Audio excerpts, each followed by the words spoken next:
welcome back. It's your favorite DM.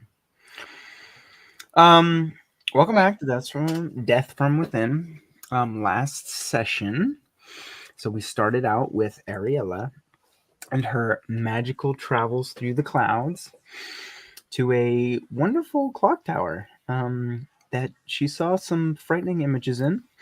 Not exactly sure what dreams can always be all over the place, and sometimes they have meaning, sometimes they don't. But yes, she found out it was a dream as she was awoken by her sister Akira, and they were the first to arrive at the tavern.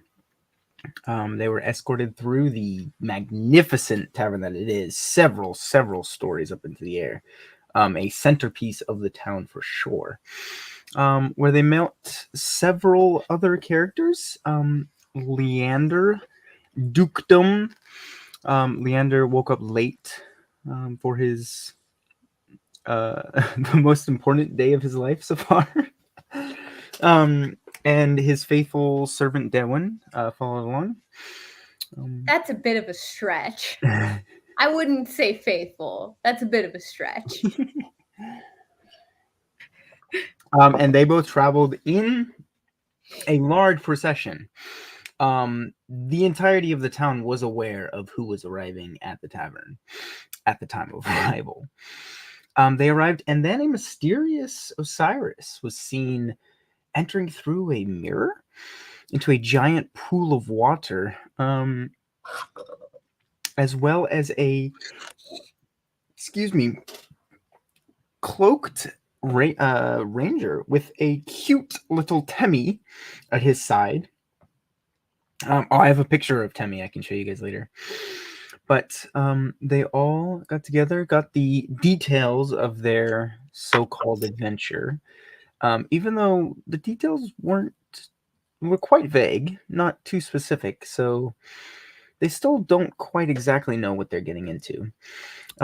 We follow the travelers down the tavern as they go towards the docks. We are entering once again with them embarking on their mission. The ship has just left the dock as Leandre is having a argumentative conversation with hers, and Osiris is traveling to the party doesn't know where.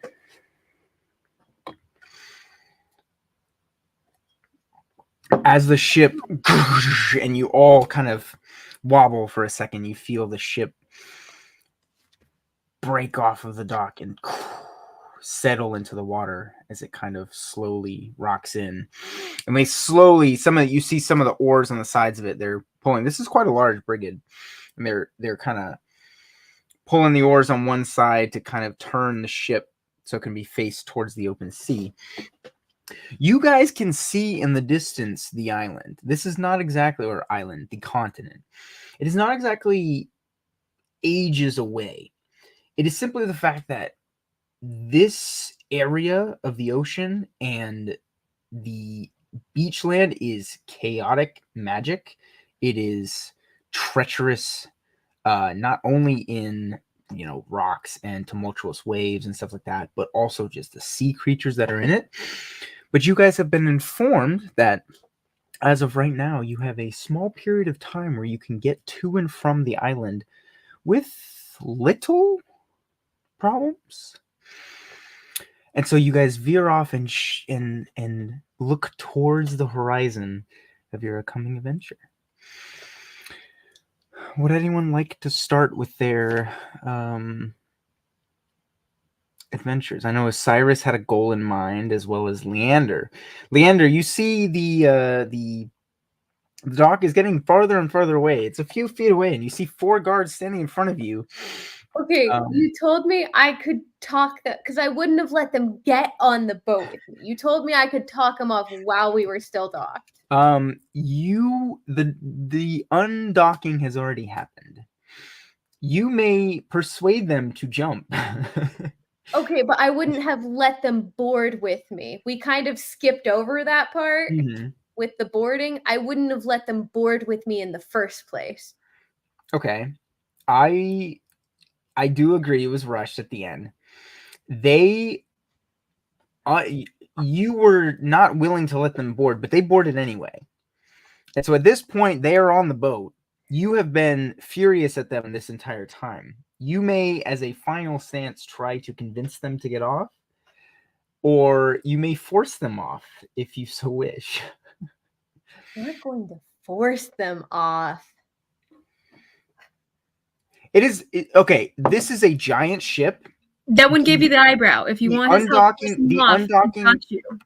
What'd you say? Oh, Dehwin gave Leandre the eyebrow. So if Leandre wants Dehwin's help forcing him off, Dehwin's in. Exactly. The undocking process this is a large ship, like I said. It's not like a canoe boat. You can't just push off and then you're off to go. It is a releasing of the ropes that are tying them down and undocking, which will take several minutes. So yes, it is steadily, the ramp is still down. You are steadily going away from the dock itself, but it is not exactly like you guys are a motorboat and you're just going, Okay. You have time. It would not be completely, I'm not like telling them to jump in the water and swim back. Exactly. Okay. Yeah. Okay. I feel a bit better. Okay. I thought I already said like a whole little spiel about how they weren't getting on. You did. And I just hadn't rolled for it. And they disagreed. They disagreed with you. If you would like to roll an intimidation check, you may. I think what I'm going to do is I'm going to roll a combative intimidation roll from your mother rather than just having a DC for this roll. Great. So, we will see. Okay. That's awesome. And I will say, your mother... I know. She did not roll that well. Oh. And these guards, thinking back, do they really want to go to this island? Yes, your mother has authority. Yes, your mother has told them specific things to follow. But they understand you are now the man of the house. You are who are they eventually, very soon, will be following rather than her orders. So it might be in their best interest to listen to you rather than their mother. What was your roll? Math is hard. 24. 24. So as you were arguing with them and they're kind of standing their ground, grumpy, they kind of look at each other and you can tell one of them has a little more, he's been around, you know them, not too well, but you at least know them. One of them has been around for longer than the others, so he's kind of the honorary leader. If what he does goes, if he says something, they'll follow, kind of a thing. And he looks at you, stoic in the face, hold your gaze, kind of clicks his teeth together, and all right, boys. And you see he walks over to the to the ramp, starts walking down. Leandre, you better not get in trouble.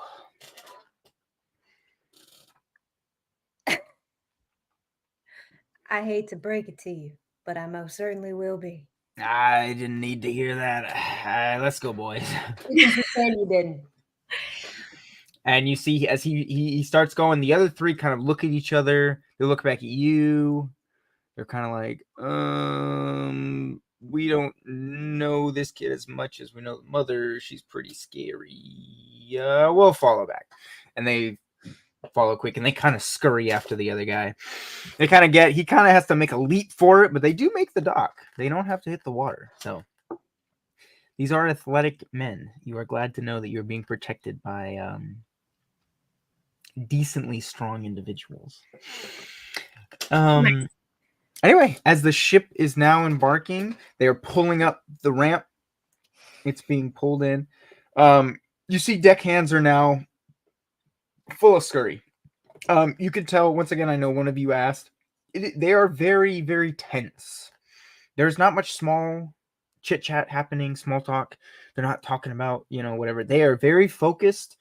You see them looking over their shoulders every once in a while, looking towards the island. It is a very, very tense atmosphere as they know what they're getting into, and they are not happy with it. Would any of you like to do anything? So I would say Leandre and Dehwin, you are right by the side of the ship. I would say Akira, Ariella, you guys have moved towards more the middle. You guys are still on the top floor, but you are the I don't know what it's called. Deck. The deck, yes, exactly. You guys are towards the middle of the deck. You haven't moved far from that group, but you're at least not on the side. Osiris, you've kind of wandered off a little bit. I went looking for the captain. Yes, yeah. Would anyone else like to do anything, or we can focus on Osiris's point of view? I have a quick question, just because I want to make sure I'm remembering correctly. We found that out last time that they sent someone already, right? But after he came back, he died, right? Not that long after? Okay. Yeah. Cool. Just a brief aside to Dehwin before you get to Osiris. Mm-hmm. Now, what was that all about with the physician this morning? I don't know what you're talking about. And he's looking out. He's like avoiding eye contact, just straight up. He's presently like writing into his book. I'm making notes on, all the new people that we're involved in and what's going on. Just see, I know I phrased that like a question, but I'm not asking. He pauses, looks at you over his shoulder a bit. Is that a threat? I promise. See, I phrased it like a question because I want this situation to go as smoothly as it can for you and for me. And how smoothly it goes is dependent entirely on you, Dehwin. So I might want to think, at least for a few seconds, about how you answer this. He looks at you and he looks back at the docks where we can probably even still see some of the soldiers that had just jumped off, scrambling away back to the estate and everything. He's gonna look back at you and he goes, "You didn't hire me, your mom did, so you should really just take it up with your mom. Maybe later, some other time. But I serve her, not you."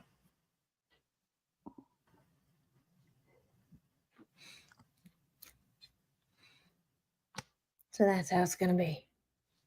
He is backing away slowly. Towards the edge or away? He is sliding along the railing, like away from where you're standing. Just inching along, His fingers start to move and twiddle a little bit in the air, just nervously.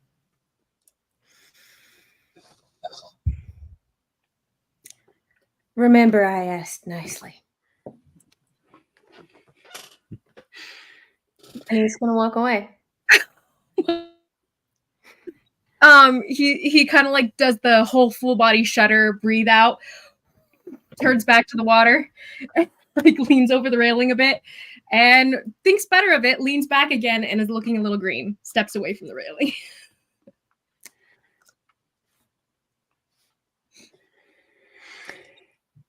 As this scene, we see the two part their ways in tension, zooms out, and we zoom in back towards the front of the bow as we see Osiris wandering around. You see, obviously, many deckhands tending to lots of things. They're moving the cargo around. There's a significant amount of cargo. Osiris, you are well aware of. You have been to many parts of the continent, and you understand how to travel. You understand things. You realize that this is a large amount of food and resources and all kinds of things, books and all kinds of things. This ship is full of cargo. They are planning to send a lot to this village. And so it makes you think this is probably one of the few times that this village gets any outside help or resources from the mainland. It makes you think if there's this much sending going forward, there's got to be a lot of funding for it, as well as very little help on the mainland. But as you're thinking that through, you see a bunch of the deckhands. They're kind of looking at you like, Sonny, you need some help? Yeah, just looking for the captain. Ain't we all? You want to talk to the captain? Who are you? I don't need to say who I am. All right, buddy. You one of them special cargo. Why exactly are you on this? They didn't tell us much. You didn't say special cargo. I slip of the tongue. My apologies, sir. Right. I know you're, I'm sure, so powerful and mighty. But on this ship, we handle things a little differently. You're not able to just walk up to the captain and just say, hey, I'm here. Talk to me, buddy. That's not how this thing works. So there's no way I can talk to the captain? I mean, you tell me. You come in here demanding, oh, I'm going to go talk to the captain. I mean, if you want to see the manager up there, the first mate, he's up by the old bow, but I mean, you could maybe go to him, but there's no way you could just walk into the captain's quarters and demand an audience. We're on the high seas now. We run things here. You can't just demand your little high horse and come in and take over things. Can I do an intimidation check? Or so you would like to intimidate him? Yeah. Sure. How would you like to intimidate him?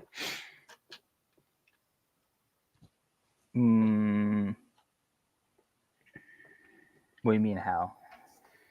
Well, I'm not going to let you just roll for intimidation. Yeah. You describe how you like to intimidate, and then I will roll. So I like to do my little thing where I just look them straight in the eyes. All right. My bright red eyes turn a little cloudy and misty. Looks like there are little tentacles coming out of them. And I'd like to ask him again, where's the captain? Okay. Sure, yeah. Roll an intimidation roll. All right.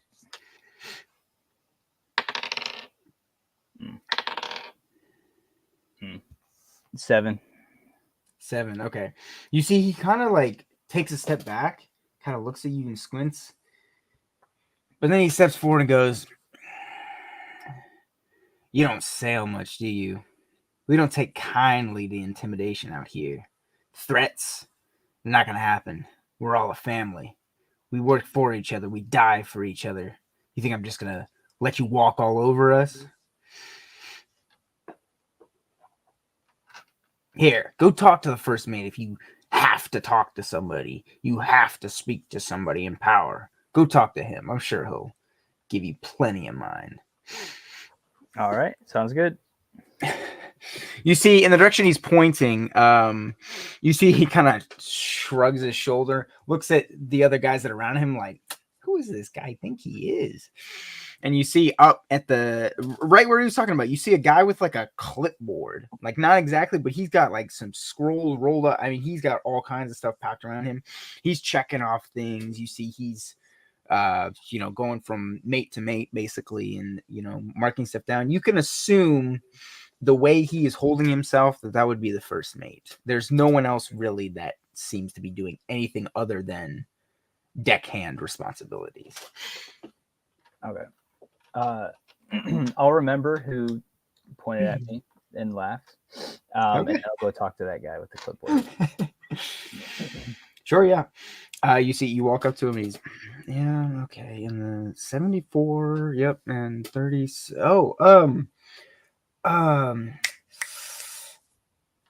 something with an O. Something with an O, right?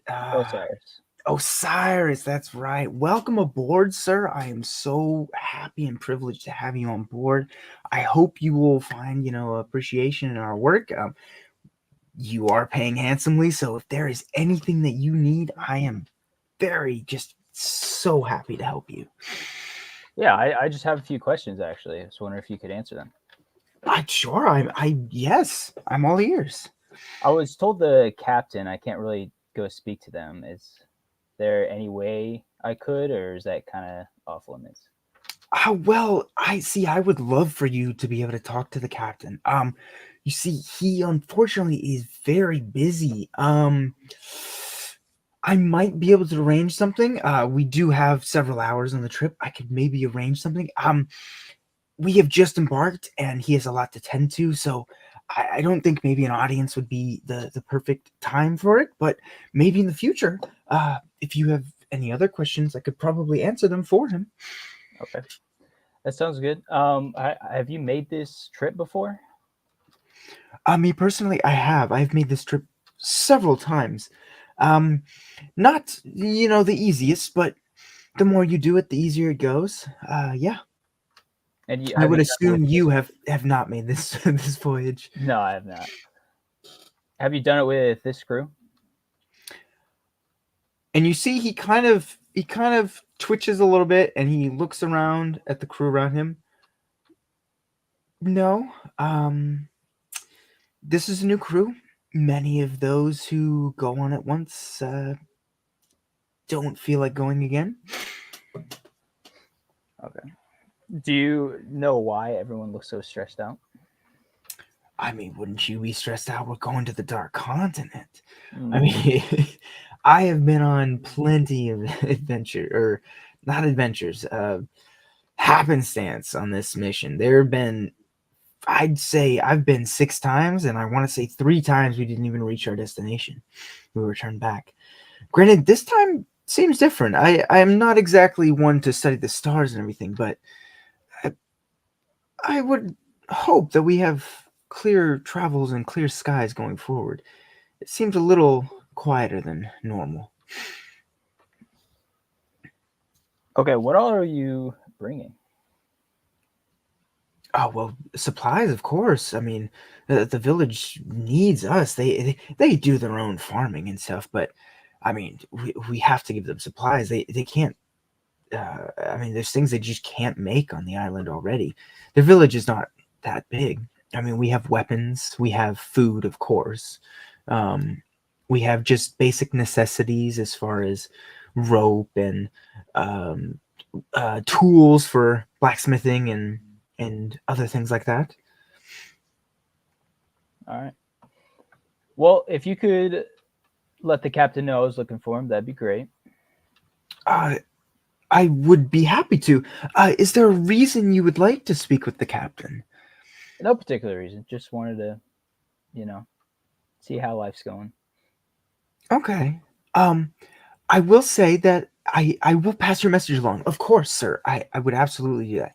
I will say, as your meeting with him does not seem to be too important, he will probably not take you up on the offer. No offense to you, of course. I am sure you are a wonderful traveler we have with us, but he is a busy man. Okay. All right. You see, okay, and you see he. Good day, sir. And you see he turns around and you see he flips a couple pages and he kind of scribbles down something on the end, and then looks back at you and goes on his merry way. All right. I'll leave him to it. All right. Meanwhile, I'm standing there being like, Ariella, darling, please don't lean so far over the railing. I don't want to fish you out. We've just started the trip, okay? I know how to swim. Yes, but can you? But I'm not going to go over because I still have this bunny, and I don't want him to drown. Yes, you have had Temmie for quite a while now. That's you are not keeping that, right? That is his. I know. We're just sharing something you don't know how to do with me sometimes. I share everything with you, whether or not I wanted to. So I think you can. Yeah. Mm-hmm. What do you think's on the Dark Continent? Well, you hear a guy who's right next to you. He's kind of moving the ropes. He's death. That's what at the Dark Continent. Cool. And he kind of like looks at you and then he continues doing his job. well, I think somebody pissed in his coffee this morning, didn't they? Wasn't me. Not this time anyway. What? Not this time anyway. Yes, I'm not surprised that would be viewed into consideration in that regards. But I'm sure there's just lots of adventure, and who knows, maybe some different kinds of flowers and pets. But you can't pet everything there, so just be careful. We've both made it this far. I'm sure we'll be fine. Yes.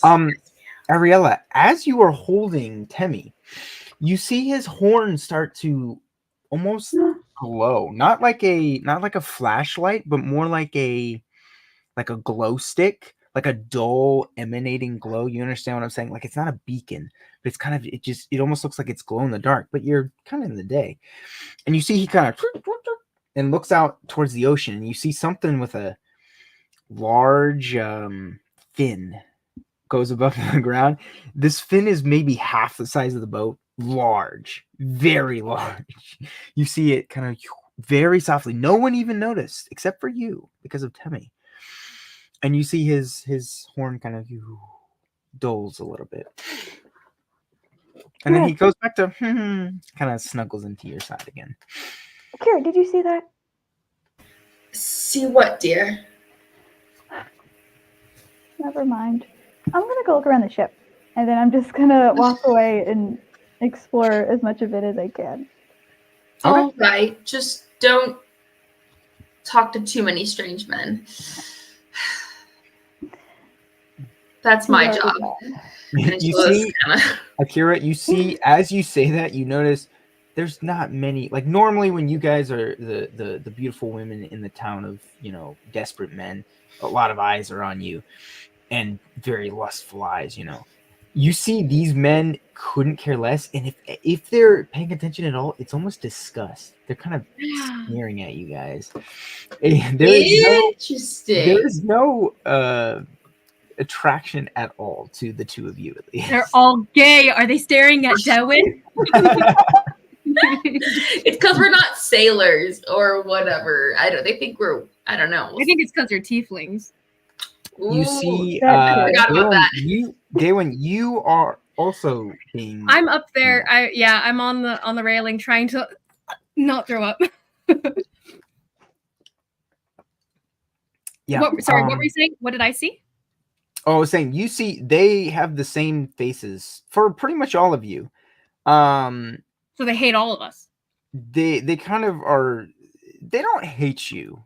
But we're the reason they're gonna put their lives on the line, or something like that. You get the taste that they don't take kindly to you all. Oh, interesting.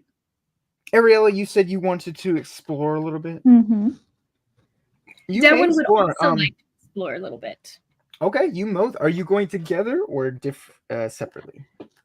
I think there'll be some awkward parallel directions, like, oh, you're going in this direction. Yeah. We also don't know each other. Paths and you're like, wow. Yeah. As big as this boat is, it's still a boat, and yes, there are many times where you will pass each other. So there are 3 levels. In the process, he'll come and meet you officially or more personally. Sure, yeah. Might as well. You see, Ariella, as you're about to adventure in the boat, you see Dehwin kind of wandering off from the backside and kind of working around. So how the boat is laid out is it's obviously let me do it this way, like a boat like this in this shape, and you see right about here on the back end there is kind of like almost like an outpost with a door and what would seemingly be the descent into the lower levels. So you see Dehwin kind of hanging around that area. Yeah, I'm looking around.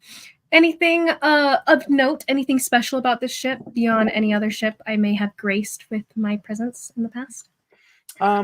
You can give me a perception check. What exactly are you looking for? You're looking for unique characteristics? I'd say Dehwin is looking for anything that might bode ill for future use. Maybe anything that's like not really put together too well. any maybe evidence of attacks on the ship that it's weathered before, since it's done the same trip multiple times? Anything like ocean problems that they might have had? And as he goes about, if there's stuff to be mended, he will use mending to mend it.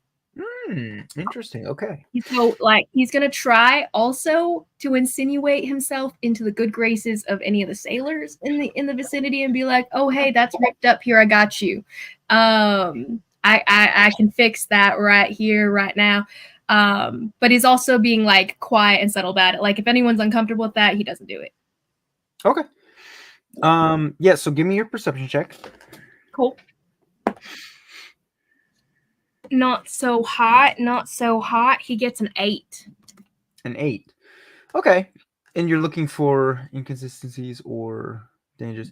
So your priority is Leandre. You look around, there doesn't seem to be any overly suspicious individuals. There doesn't seem to be any dangerous pitfalls or holes or things. You do see, even with an 8, this ship is mauled up. It has massive scars on the sides of the ship that have been patched. And you see, as you do kind of your own little mending, you are pretty intelligent as far as arcane goes. You can tell that there have been other spots that have been mended. I will also ask about, like, do they have a mage on the ship? Do they have anyone that's casting on the ship? Are you asking one of the sailors? Yeah, I'll just, as I mend maybe someone's vest or something, some of their sailor clothes or something, I'll just mention it offhand and be like, yeah, I've noticed that there's some, like, mending magic on some of the things here. Do you guys have mending something they are wearing as of right now? Well, something that they might have, anything that like might be broken on in some sailors' hands, like something that they own, kind of thing. Like, oh, hey, you have a hole in your boot, I can fix that if you like. So anytime you try to do that, they scoff at you and kind of look at each other and all kind of and roll their eyes. You do, if you attempt to mend any of the ship, are you attempting to do that? Yeah, I'll attempt to mend some of the ship. Do they stop me? What'd you say? Do they stop me? So as you do it, you see a couple of them give kind of like eyes back and forth and kind of like, hey, look at that, look at that. And they all kind of, they don't say anything, but they all kind of side-eye glance at you. If you guys need something that needs tailoring or something, I got you. And he'll lob it at them and ask an offer. And they kind of look at each other again. They go, should we call Sarge? I think we should call Sarge. Yo, get Sarge real quick. And as they see you, and you see one of the guys goes, okay, and runs off. Dehwin stiffens up, shoulders up. But he'll stick around. He'll keep on doing what he's doing until he's stopped. But he's still kind of exploring and looking around, yeah. Sure. At this point, Ariella, you see Dehwin going over. You see a guy running away from him. You can see his hands trailing, some scratches on the walls, and them disappearing as his hand trails past. Yeah. You don't look so well. I very well might be. I'm sticking close to the sides just in case. Are you not sick at all? No. No way. That's crazy. How are you not sick at all? Is there a disease going around on this boat? He's kind of just floored for a second. No, you know, it's just a little, and he kind of makes a little motion, wobbly ground kind of motion. Oh. Yeah, my stomach doesn't like it. Carriages too. All the above. Then why'd you come on here if you knew you were going to get sick? It cocks his head a bit. Well, I guess I didn't really have much of a choice. Why'd you come? Thought it'd be fun. Fun? Going all this way to some place where people almost never come back? I've been to plenty of places where I shouldn't have come back, and I'm here. So, my sister too. he kind of looks around. Is Akira in sight? I don't think so. She was like, she kind of thought like, I mean, there's nowhere she can really go on the boat unless she jumps overboard, which she might, but she's kind of like, I don't know, so I think she's still on top. Have we all been shown to quarters or given directions to where we're going to be? As of right now, no. No. Yeah. You also, it has only been, you barely have left the dock. It's been at most 10 minutes. But no, you were about the last thing to board. Of all the merchandise and stuff, you guys were the dead last thing to board. And pretty much as soon as you got on board, they pulled up the anchor, untied the ropes, and let everything go. All right. Well, where have you been then, Miss? Was it Arielle? Was that it? Well, Ariella, but you can call me Ari or Ella or really whatever you want. Okay. How about Ari? I like that. Yeah, that's a good one. How tall are you? Not super tall himself. He's something like 5'11", maybe. Oh, you're taller than me. 5'8". Okay. Yeah, he'll kind of stoop his shoulders a little bit so he doesn't seem as tall. And that very like that lack of confidence that tall guys have kind of thing. Just slumps a little bit. So Miss Ari, where have you been? Where have you gone that this seems like nothing to you? I'm curious. Well, I feel like I've been almost everywhere. I mean, I didn't grow up in such a great place, so everywhere else seems kind of pretty nice, you know? I've traveled a bit, but not too much, just here and there, you know? Nowhere real bad, though, so I guess that's something. Sorry that you had that. Well, it's okay. My sister and I are doing much better now. Your sister seems real different from you. Are you guys just, I don't know, you guys seem like you weren't raised the same or something. Well, we're the same technically, but different also in a lot of different ways. I don't know. I think she just is protective of me, you know? I can see that. Who wouldn't want to protect you? Miss Ari, what can you do? What's your thing for future reference? You know, we're bound to be fighting together, I assume, with whatever we come across, you know, in this mission here. But what is it that you do? I like to keep a list of everyone's strengths and maybe how we'll be defending ourselves for future. Oh man, I can do a lot of things, but I can do this, then I'll change the color of my eyes to pitch black. Yeah. Oh, that's unnerving. Okay. That's lovely. That's lovely. You look lovely with the all black eyes. Does anyone see this?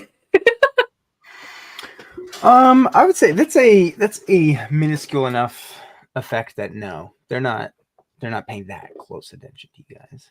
I can do a lot of other things, but this is one of the more minor things, I guess.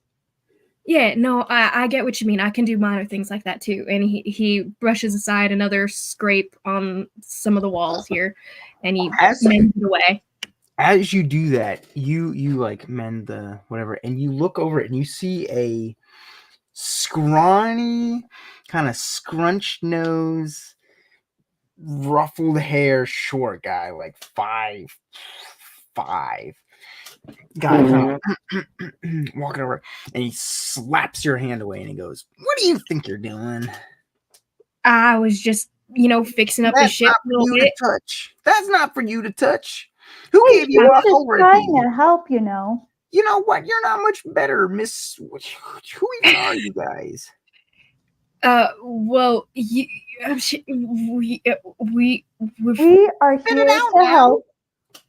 We are here to help, and you will show some respect. Oh, you've clearly know done we some don't help know with the each other. structural integrity of the thing. You see, he does this, and it starts cracking. I feel like you're making it worse, sir. I'm just no, don't touch. This is my job. And you see him like push your hand away, and he goes and like strains as hard as he can, and you see little like puffs of like magic ability, and you see the wood groans, and it's like he's straining so hard to do it. And you see I could really do that a little. He does fix the railing, and then he yeah, you see? Could you have done that better? Huh? You messed everything up, and now I have to fix your problems. I mean, if you look, I was able to fix all those things. What? A lot less effort. You see he like grabs and pushes past you. You did what? I'm assuming you're Mr. Sarge. Was that Sarge it? Yeah, is my name. Don't forget it. I won't. Yeah, I didn't think so. Do not touch my ship. I feel like I could probably take some of the work off your hands. I mean, I feel like you should keep your hands to yourself. Well, all right then. Maybe we should go. And he's gonna turn to Ari. Miss, what was it, Ari? She's just gonna walk away with Dehwin. She's not gonna answer you. Yeah, she thinks you're rude. Keep walking, you special cargo. Special you are, huh?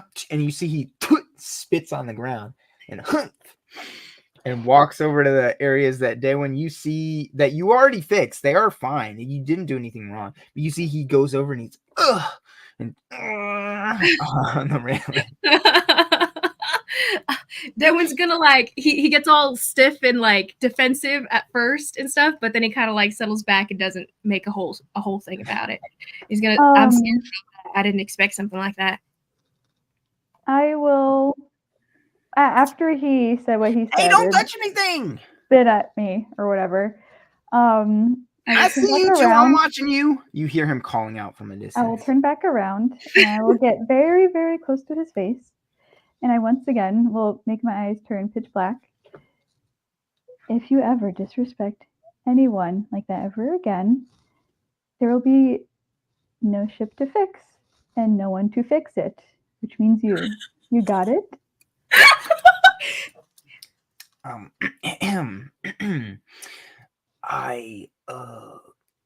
understand. Quite well. Honestly, yeah, I was totally misunderstanding. It's still my ship, and you should know better than to touch my ship. Maybe he didn't know, and he was just trying to help. The least you could do is say thank you and move on. And you say move on, and you kind of move forward, and you see him.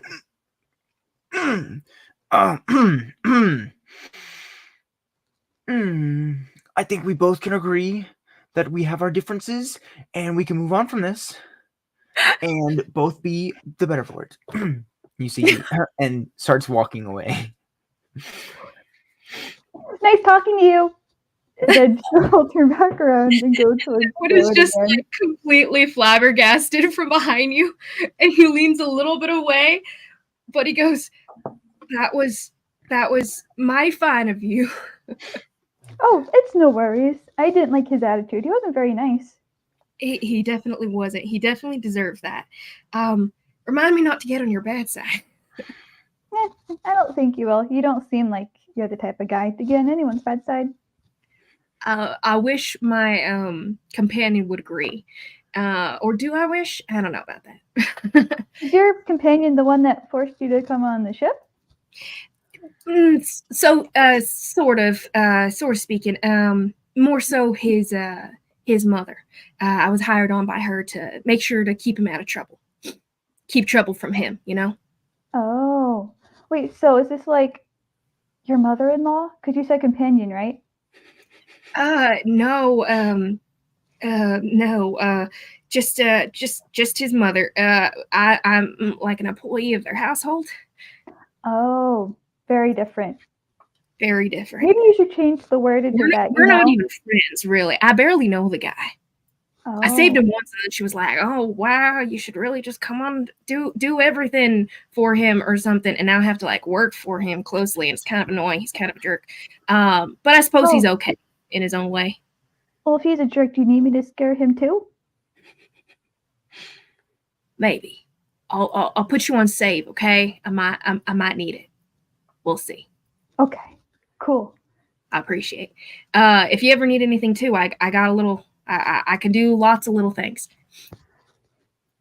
You're really, really smart. I like you. Well, thanks, Ari. You're very intimidating. Yes. Were you just exploring the ship here, or I was looking around myself, just trying to get my bearings, you know? Oh yeah, Timmy here and I were kind of bored. You still have Timmy, I forgot. Yes, I see. Timmy, the. By the way, it is Temi, not Timmy. It is Temi? T-E-M-I. Yeah, Temi. Temi. Timmy. All right. What was it called? I looked up. I figured out the name. What was it? And I didn't write it down. Apparently, The creature is an Almirage. Yeah. An Almiraj. Almiraj. A-L-M-I-R-A-J, I believe. I Can you see. spell that again? You're Almiraj. A-L-M-I-R-A-J. And his name is T-E-M-I. Temi. Yeah. Cool. Yes, the Almiraj Temi. It is. Very interesting creature. Very odd that man would have such a thing here. But I suppose we're going to be doing a lot of odd things coming up. Oh yeah, it's gonna be great. And we'll just keep on exploring together, probably getting to know each other a little bit. I hope so. Yeah. As you guys are discussing, you guys are right near the door. As you guys are right near the entrance to the underside, you guys all of a sudden this door swings open and crashes against. And you see all of the deckhands look up, and you hear the first mate call out, "Captain on deck!" And you see they all stand at attention, and they don't salute, but they're very rigid. They hold their whatever utensil or whatever they were holding to the side, and you see a large gentleman. Osiris, you are as well. You have been looking for, obviously, around this area. You see what would probably be depicted as they said, the captain. You see a large gentleman. This gentleman is 7 feet, maybe. Large, giant white beard that comes down. You see he has a cane in his hand as he walks down. He is, you'd argue, 7 feet probably, and he's hunching. Like he is bent over. He's not standing straight up. And you see he goes on Roy's Aries, and he kind of steps on the board and he goes, "First mate," calls out, and you see, as you guys are doing whatever, you see him scramble over and they start talking. Dehwin and Ariella, if you'd like to eavesdrop, you may give me a perception check if you'd like. Yes, please. We might as well. We'll like nudge each other as we get a little closer. 15 for moi. 17 for moi. Okay. So yeah, you both over here, you're close. quite easily over here. They're not trying to be secretive. You see the first mate. Oh yes, sir. So we got all 74 of the corn barrels, and we've got all this package is perfectly fine. We had to move this section over. It was a little. It didn't fit the storage area, so we had to move it to the top. But that's fine. It's weather resistant. It'll be fine that way. The special cargo. They are all accounted for. They have been checked in and everything like that. I have not shown him. And you see him. Okay. You see him as he's talking. He's not looking at his first mate. He is observing the deck. He's watching. You see as his gaze goes around. If you see like first mates kind of look over, they stiffen up and get back to work as fast as they can for whatever they can when he looks. And you see his gaze comes around and locks eyes with yours, Dehwin. I look away immediately. As you do, he says, and he's not trying to be secretive either. He goes, so I assume they're the special ones. And sort of, oh yeah, yes sir. That is that is Dehwin, sir. He was not originally on the list, but he is here nonetheless. Yep, and that one I believe is Ariella, yes. And the other, and you see him point out the others, and you don't see, you do not see Kalen? I'm forgetting his name. Yep, Kalen. You do not see Kalen. So he does not see Kalen. Mm-hmm. But all the others you see, you guys, if you're being someone, you don't even need to roll for it. You all see kind of the attention has been drawn towards this fellow, and he's pointing you guys out. And he is, and they go, And he looks like, you see, Dehwin, you looked away. And so he kind of looks back towards your direction. He goes, good. And he starts walking towards the center of the ship. The first mate follows him afterwards, and it's still like the whole time, like, yes. So one thing I wanted you to notice that, and you see he's not really paying attention, but he's just walking over to the ship. Deck hands have gone. They were already tense, and now they are even more tense. You see a young, very young boy, young teenager, maybe 15. You see this blonde boy, and he's been, just swabbing the deck, doing minuscule tasks. But you see, he runs up and he goes, "Hey, Captain, how's it going?" And you see the captain like rubs the boy's head. And he just hop, skips, and a jump over and kind of like climbs onto one of the barrels with a spyglass and is looking out into the distance. Yeah. Is there anything else any of you would like to do? I was actually going to ask where Kalen was, but if we don't see him, I was curious. Akira, I was also going to look for him. You either may roll, both of you, or one of you may roll at advantage if you would like. Well, we're not necessarily looking together. Yeah. Okay. Sure. Okay, then I will let you each individually roll at separate intervals. You guys run into each other. Oh, hi. Funny seeing you here. I got a 10. I got a natural 20 for 29. Wow. Holy. Okay. 29. Wait, is it investigation or perception? I would say either. You can do either. 29. Yeah. 29. Whew. Yeah, so Leandre, you lost him. You were arguing with your men, then you argued with Dehwin, and then you saw Osiris go up. You kind of got distracted a little bit. Akira, you're zoned in. You're always zoned in. You have to take care of Ariella. You know she can be all over the place. So you are keeping tabs. And these are unfamiliar people. You have noticed a few things about certain individuals, and you're aware, and you are keeping tabs on people. You see, it's not like he disappeared. The others, he is good at slipping under the radar. And as much as you see the darting glances of the shipmates at Dehwin and Leandre and Osiris, especially Osiris, you see them constantly glance. You don't see many looks at Kalen as he's walking through. He kind of slips unseen. And you see he goes straight towards the mast and begins to climb up. He is on the back side of the mast now. You cannot see him anymore, but you did see him grab onto the ladder and ascend. after a couple, so I would assume this was pretty soon. So Dehwin and Ariella have talked for a while. You've kind of just been standing there. You eventually notice that he is at the top of the crow's nest, and you have decent vision. You can't tell anything specific he's doing, but he's up there. What? You should go up.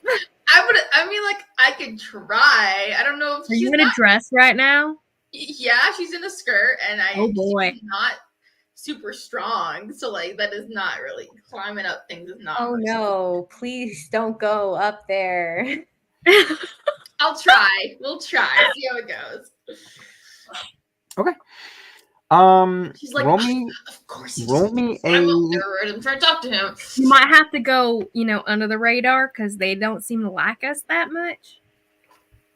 Roll me an athletics check. Oh, hot diggity. Okay. Here we go. Ooh, dropping my dice. That or acrobatics, whichever you would prefer. 12. Yeah, I mean, right now the weather is fine. There's no high winds. You're able to climb pretty easily. It is very high up. I don't know if you're afraid of heights, but if you are, no, I wouldn't say she is. So you get up there, and he noticed you about halfway up, and he's just kind of been. He noticed you, looked down, kind of, and walked over, and then you arrive to the top. He looks back at you and he goes, just had to go to the one spot someone else was, huh? Kaylin, was it? That is my name, yes. And Akira, correct? Yes, you're correct. Seems my sister's taken a liking to that rabbit creature of yours. It's hard not to take a liking to him. That's debatable, but it's not going to hurt her in any way. I don't know exactly what it is, but it seems interesting. Like the company that keeps it. You seem to be very on guard, Akira. I would assume your sister can take care of herself. And no, Temmie is not going to hurt anyone. She can definitely take care of herself. Doesn't mean I don't keep tabs on things. I can tell. So, what's your deal here exactly? My deal? I mean, spilling all our secrets now? I don't want your secrets. I want to know whether or not I can rely on you in a fight, or if you'll have to be a liability. You can rely on me. You'll see. Can we rely on your sister, seeing as you are so adamant about her whereabouts? I don't think I'm currently watching over her right now, so obviously I don't need to babysit her. Well, was there anything else you would like to know about me, or may I go about viewing the ocean? Is that all he's doing, is viewing the ocean? He just seems to be up by himself. It doesn't seem like he is doing anything specific.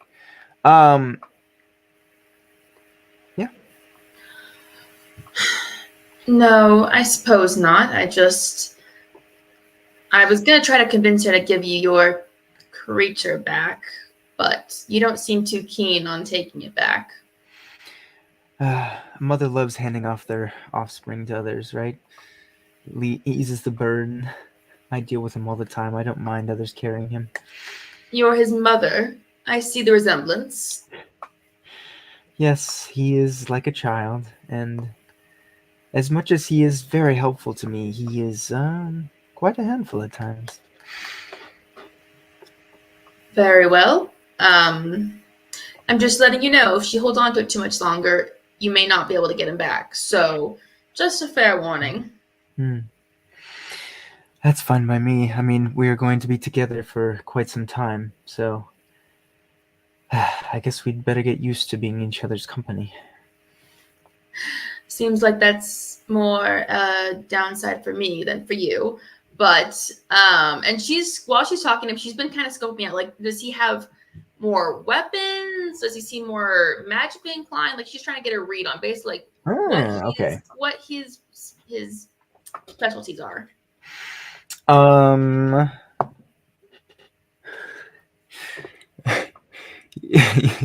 You see, as you're trying to be subtle about your observation of him, he looks you up and down and he goes, "You can just ask. You don't have to be subtle. I use a bow. I'm not dangerous. I have a cloak." He opens it up. "I'm not going to shank you in your sleep. Don't worry. As much as I hate these jobs, I need the money, and I don't think killing you is in part of that. It would definitely help me to have allies, not hurt me." Well, I'm glad that you're not going to, you're not a threat to me necessarily, but I do hope you're somewhat dangerous. Otherwise, you'd be useless on this. You see, he pulls out a large bow. I mean, basically floor to ceiling, like head to toe size bow. You see him Go ahead. Hmm? No, go ahead. Yeah, you see he pulls it out and he goes and he looks out into the down below and you see he's kind of scouting for a few seconds and you see he's eyeing around and you see he pulls out an arrow from his quiver and he pulls back and you see he shoots out of his bow a arrow that has a string attached to it, and it shoots all the way past the side of the deck, and it lands in the water, and it just stands there. And then you see him start reeling it in, and you see at the end of the arrow, not one but two fish are been speared by his arrow. And you see him just slow, and you see all the deckhands are looking over the edge, looking up, looking over the edge, like all that. You see he just slowly reels it up. Dehwin looks up, nudges at Ari. Fascinating. Now you have dinner, but that was impressive, I'll admit. So good to know. And I've shown you what I can do. Now, may I ask a return favor? You could at least take me to dinner first before I show you everything, but... Why do you think I caught the fish? I hope you know how to cook, and she's going to... What am I going to I don't do? cook, I don't clean. Yeah, I got you. Okay, let's see. She's going to...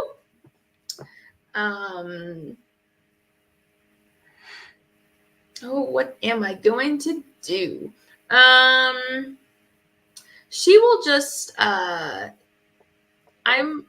she's gonna kind of like whisper, she's gonna pull out her book that she carried with her and kind of like open it and start reading something off, and it sounds like she's muttering like a prayer to herself, and then he starts hearing like the prayer echoing in his ears. It gets louder and louder, but she's not trying to cause damage, just enough to mess with his head. But I'm casting dissonant whispers, just kind of like, you know, I'm not trying to hurt him, you know, just kind of like make him out for where it's kind of like okay, that's a lot going on there in your brain right now. So, and she'll just be like, and that's just, you know, I'm feeling nice. So I'm glad to have a caster here. Many of these days don't know how to do their own selves. They rely too much on the gods. We both know they don't care about us, so yeah. So true, Akira. Well, I'll let you go back to being your brooding, alone self, and yeah. And she'll start to make her way as gracefully as one can down this thing, but obviously, like, you know, it's you're going down a rope ladder. You see, as you're about halfway down, he calls down to you, "Akira, you forgot your fish," and he tosses you down one of the fish. Wonderful. I will catch with my tail. Okay. Ooh. And she'll smile at him and be like, "Well, thank you," and she'll put it in her bag. You see, he is eating the fish. He's ripping off he's no cooking or anything. He just rips off a piece and okay, gobble. No, she didn't say that. And he, Okay. and he sits back over the side of the crow's nest. Ew. Lovely. No. Okay. Yep. And I'll go down and I'll start looking for Ariella because it's been a few minutes since I've seen her. But yeah. You didn't. I mean, it was a little bit of time. I'll say Osiris. At this point, you have your effects are now gone. You guys are a little bit underway at this point. You guys can see once again. So I'll say it's maybe. Let's be generous. I'll say it's been about an hour with your eventual travels and scurrying around. You see the island or the continent is getting significantly closer. This is not too far of a travel. Much to you all's surprise. I mean, you've read about the Dark Continent in your history books and stuff like that, but you all expected it. You mean everyone kind of just thinks that it's just an age away. That's why nobody goes to it. But it seems very, very close. And as you guys are getting ready, you see so this isn't even a full day trip? It has been an hour, and you are probably, granted, distances can be deceiving. Especially at sea, it is hard to tell. But you would assume who would have the most? Probably Osiris. I would say most of the other of you guys wouldn't have much sea travel experience. And Kaylin definitely wouldn't. Osiris is probably the only one that would be able to tell that, yeah, this is only going to take a couple hours to get there. Granted, you are on a very big ship, a very powerful ship. But still, yeah. As you guys are all, so Dehwin and Ariella are together. Leandre's kind of by himself. Osiris is kind of wandering. Oh, I went down to whatever quarters because I didn't realize. I kind of thought this was going to be like a multi-day trip, so I was going to take my armor off. Okay. I was under the same impression. Okay, so who all is still on the top deck and who is not? So Osiris still top deck, Dehwin. So Leandre's the only one who's gone downstairs. Okay. The four of you got full five then. Kaylin as well. The five of you are rounded up by the first mate, and he says, I appreciate all of you being here. I thank you so much for this travel. I know you all have your orders. You have a specific mission in mind, and I would wish nothing less but to help you in anything I can. Please let me know. Please, I desire to make this as good of a travel as and easy of a travel as possible. If you would like, we have a little bit longer to go. I may take you down to your quarters. You can rest. We have some food. Our chef did make one meal for it. If you would like. Yes, if you will follow me. And you see he ushers towards the door and starts walking towards it, basically. I definitely had at least a couple minutes to doff the armor, so probably. Yeah, Leandre, I would say you have already you found your way. It's pretty easy to find your way. And you could kind of. I was just looking for a table, some sort of surface. Okay, sure, yeah. Yeah, you walk downstairs and immediately to your right, you see a table with a bunch of dice and some cups to the right. And if you'd like to clear it off a little bit, you could definitely. It's a somewhat large table that you could use. Yeah, so I'll clear it off a little bit and start going through my maps and such. Sure, yeah. I would say you probably have a good 10 minutes before the others you see approach. Is there something you would like to be doing in this 10 minutes besides? Just reviewing whatever maps I was able to bring with me of the Dark Continent. Okay, absolutely.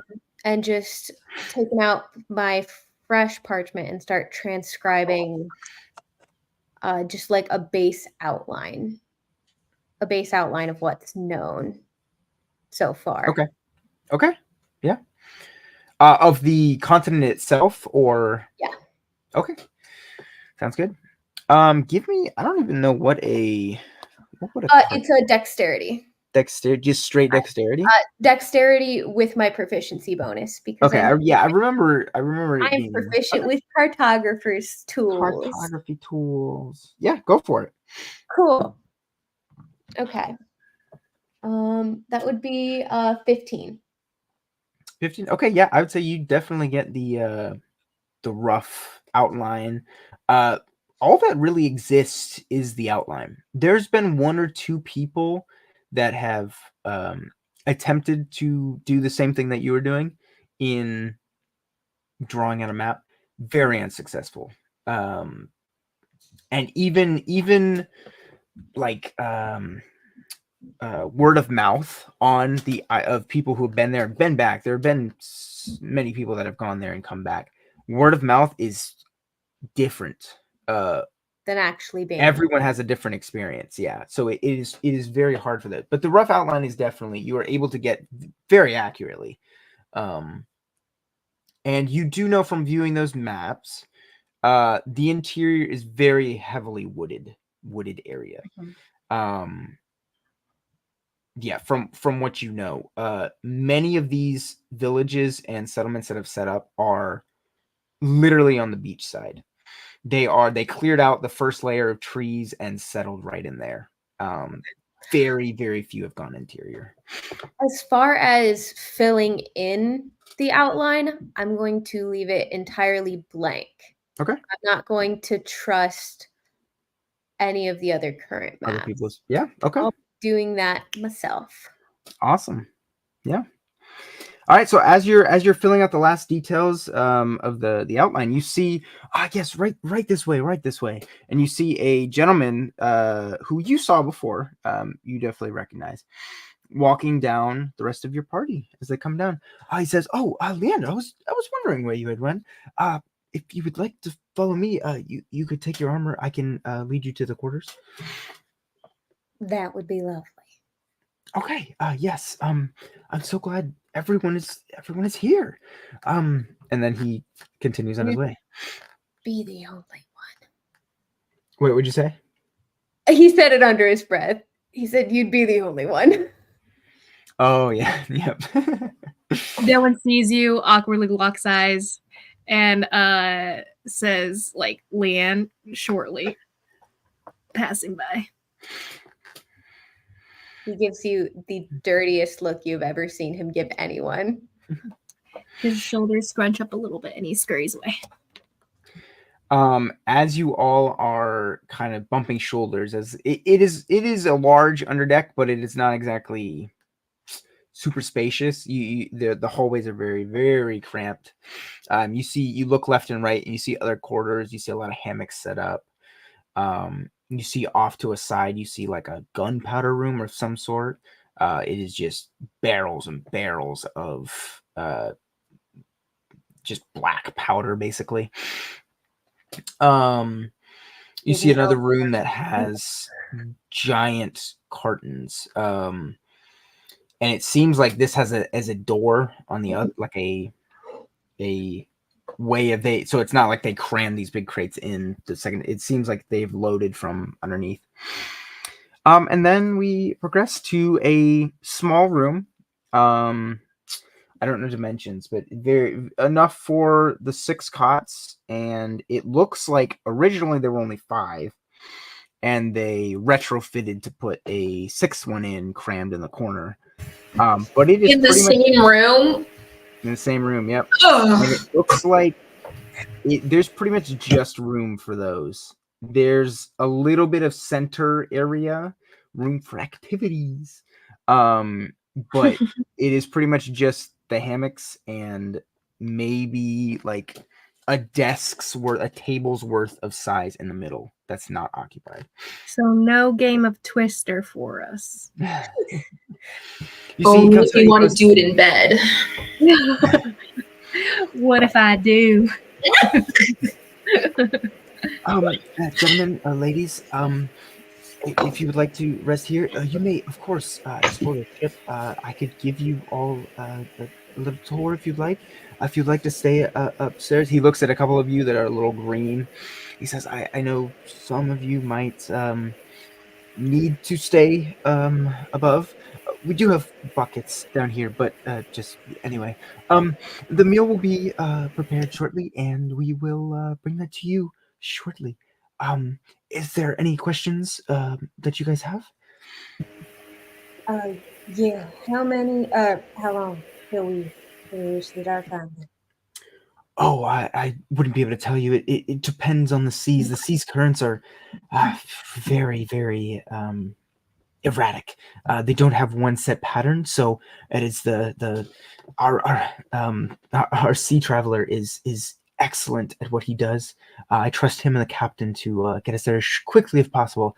I would hope a couple hours at most. Bit shorter than I thought. What was that? Bit shorter than I thought. Oh. A bit shorter than I thought as well, actually. I thought we were going to be having at least one night here. Was that my misunderstanding? I guess no one actually said anything. You are, well, it's depending on the time. I don't think we are pretty much landing and leaving. We're dropping off the cargo. We're not planning to stay. So, if you do spend the night, you will end up back on the mainland. Why bother setting up beds for just a short trip? Just me asking. Well, I mean, these aren't specifically set up for you. We have rotating shifts on the ship, and so some people sleep during the day, during the night, other things like that. We also, in the case that it is an extended travel, everyone needs somewhere to stay.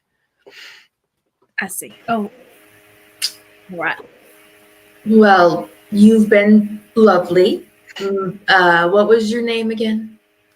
My name is Denwell. Denwell. How do you spell that? Danuel. Okay. Like Manuel, but Dan. But Dan. Well, thank you, Denwell, for being civil to us. I'm sure you're getting paid for it, but either way, it is nice. I think we should be good until the meal, which will be found where exactly when it's ready? Oh, we will bring it to your quarters. If you are not here in the room, I will try to fetch you, but it will be brought to you quite shortly. I would say maybe 20-30 minutes. We wanted to have it be as rejuvenating of a travel as possible. Well, that's very kind of you. Thank you. Sounds wonderful. Mr. Denwell, I did want to ask, do you happen to understand why some of your ship sailors seems to have some sort of derision toward us? Oh. I mean, we're special cargo, but they seem to be in that name. I don't mind them. They don't like anyone who's not a part of the ship. Anyone they would have the same detest for. And I'm sure they're all a little antsy with the trip. But don't mind them. They don't mean anything by it. They're just on edge. Could I insight check whether he's telling the truth? Absolutely. What do you believe? Do you believe, or what are you trying to incite? I'm just trying to see if he's telling the truth or not. As far as Dehwin's concerned, he doesn't know, but he doesn't know if he's telling the truth or not. So this is just him trying to search his features and whatnot. So you're just uncertain on your... Just uncertain. Okay, yeah. So roll me a insight check then. Not great. Unfortunate. I believe that's a 5. Okay. Your uncertainty stays. You have that weird irk, but nothing affirms or denies your beliefs. All right then. I'll look around at our circle of individuals here. So we're all together now? Everyone is there, yes. Right. Well. At this point, I will take my leave. And you see he walks out the door. There is no door. It is an open whatever. Akira's face is very much disgust at everything, and she's trying to hide it, and you can but it's not working well. How's about we take our leave out here. What do you Take mean? our what? A small proposition, a team building exercise, if you will. Are Or you talking to all of us or just your little buddy here? unless you feel comfortable marching into battle with someone you don't even know their last name. I love team building exercises. Do you like drinking? You'll love it. That I don't know if she should be drinking. Hold on, please. Don't be a wet old enough. blanket, Winnie. Thank you Don't very be a much. wet blanket, Winnie. Nobody likes wet blankets. I'd rather not encourage misbehavior toward the law. Is there a law in this country about this? is getting drunk off your ass your idea of preparing for battle? I mean, not drunk off your ass, unless you can you hold two drinks? I feel like this fellow's halfway there already. I got 2 hands, so yes. I'll take some more drinks. I'm always down. You're on thin ice, buddy. You could okay. Is he Great. talking to me? No, Osiris. Oh, okay. He's already halfway drunk. You can have one. All right, I'll settle for one. That's fine. Okay. Well, I'll take you all back out to the table where I had my maps and roll those up and stow them away. Now, right. I get that you all probably don't like me. And he kind of looks at Kaylin. And you probably don't trust me. And I'd like to remedy that before we start running into life-threatening situations together. So, most of you might not like nobles. That's fine. I don't need to change your opinion. You're honestly right to dislike most nobles. And he kind of locks eyes with Kaylin on that one. I do need you to trust me, and I need to trust that you're not going to stab me in the back moment it suits you. Just because some random asshole noble pissed you off. So, and he puts a bottle in the middle of the table. Let's get to know each other a bit. All right. All right. Grab it, and I already poured a drink. How does this work? For every shot someone takes, every person has to say something about themselves. So it's purely determined on how much we want to drink. Okay, that works. Does what we say about ourselves have to be true? You didn't specify. Did I have to specify? I don't know you. I mean, if we were to lie, would they really ever find out? I suppose that's a good point. I feel So you're- like a basis of trust does need at least a semblance of honesty, but that's just me. For the sake of your game, I will. I stick agree, to the truth. Winnie. There definitely should be some form of honesty and trust between people. Leans away. Okay, I'll take a drink first. And he'll grab whatever was just poured by Osiris but wasn't raised to his lips yet. Oh, you grab it on my hand? Yes. Drains it, puts it down. So, what do I say? Now, because you drank, everybody else has to say something about themselves. Wait. That's even better. I like this game. Okay, go ahead. Who'd like to kick us off? Miss Ari? I feel like you'd be... I don't know. I just get good energy from you. Thank you. I usually get that type of compliment. You have nice energy too. I don't usually get that, but thank you. You're welcome.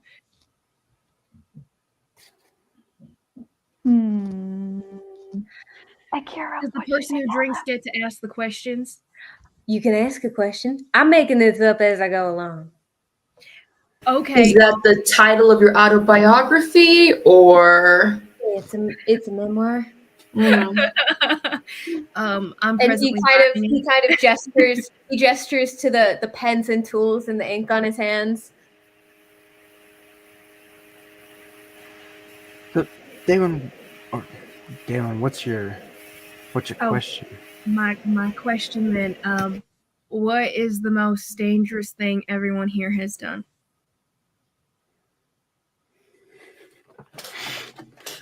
Akira, are we allowed to answer that question? I mean, you know the limitations, dear. Be as truthful as you can be.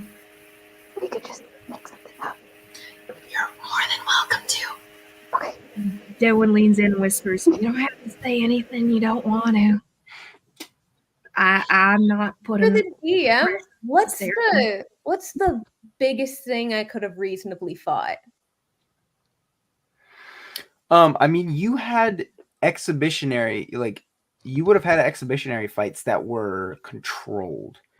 Like you realistically, with the power that your family has and your drive to be, whatever, you could pick and they would have done it. They probably, if you were younger, you probably wouldn't have known that they probably would have drugged whatever you had. So it wasn't and it would be very, very, guards would be at the ready.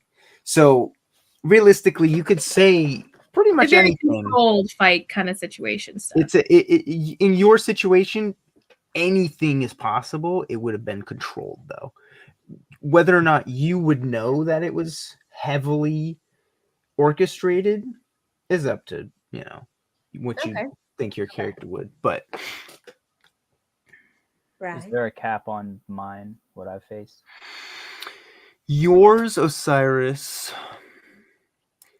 I would no. You can kind of make up something if you want, or Maybe not like an adult red dragon. I would say within reason. You do most of your stuff solo, so I would say you haven't really like something that would need a tag team, like she said, like a dragon or something like that. Mm-hmm.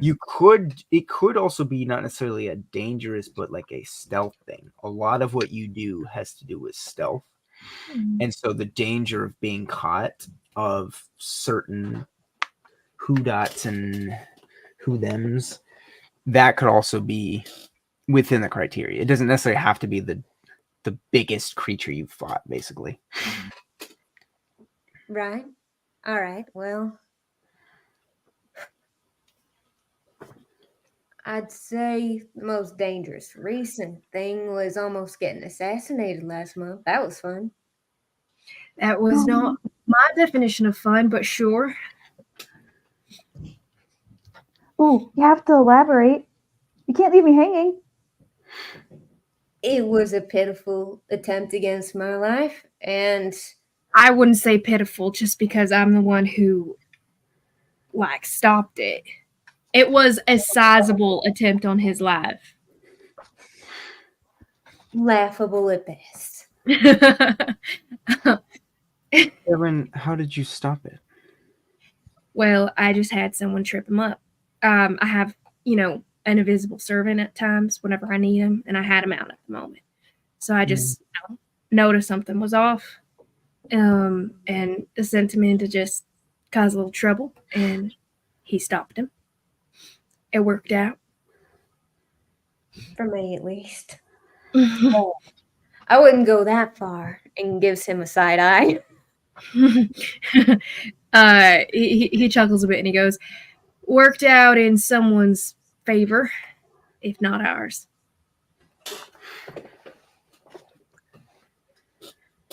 My question is, now don't worry, for you two ladies, I won't be blowing your cover here or anything. Though as a gentleman, I would never suggest to doubt your capabilities. But, surely they would never hire princesses on jobs as dangerous as this one, knowingly.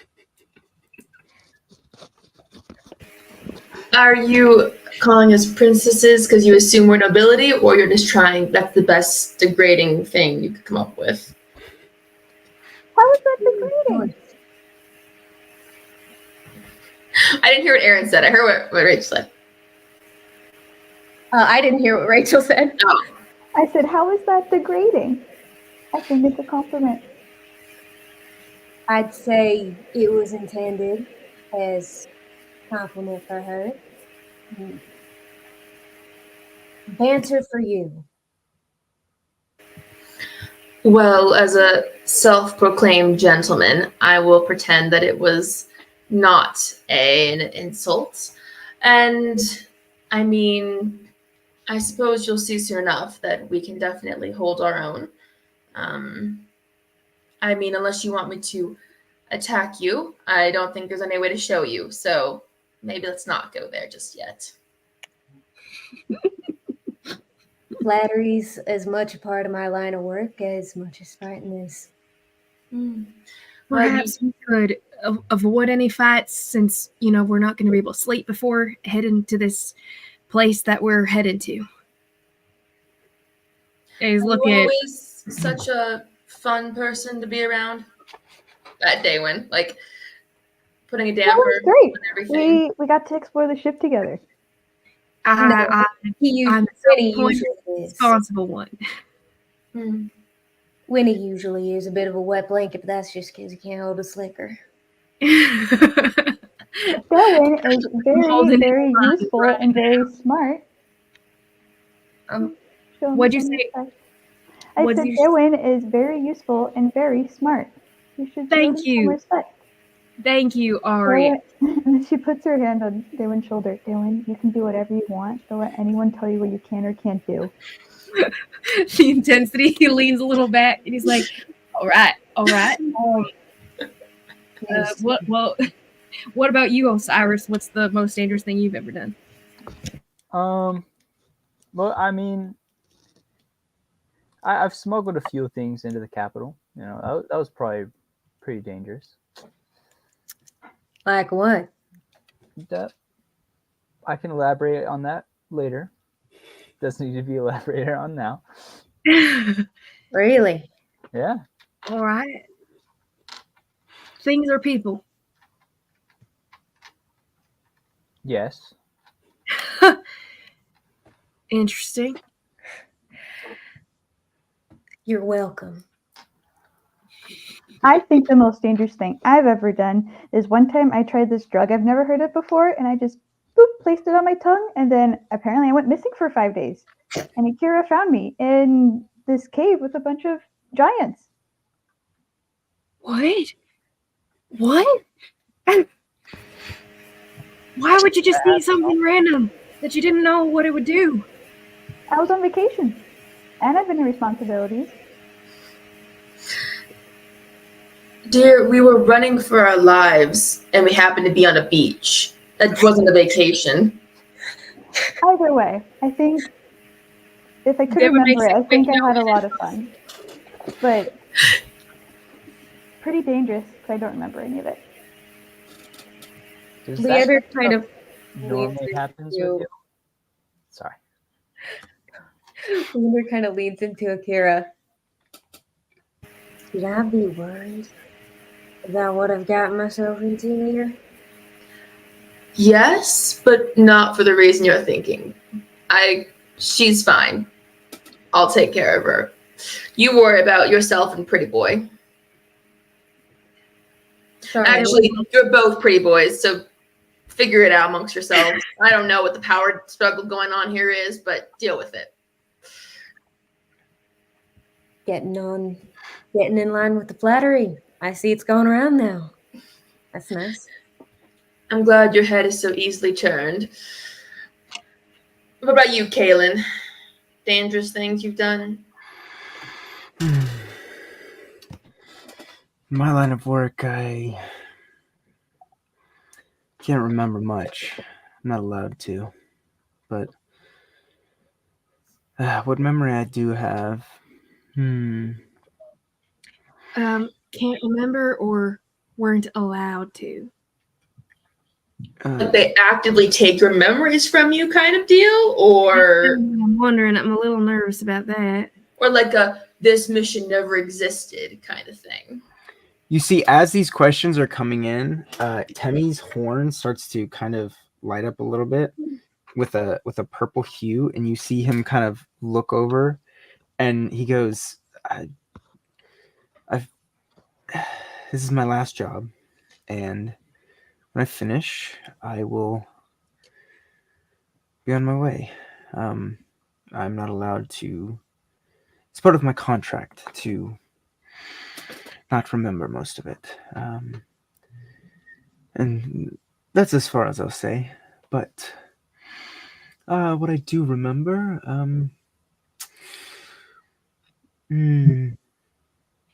oh yeah, Well, there was a bar fight, and I know what you'll think when I say that a bar fight. How dangerous could it be?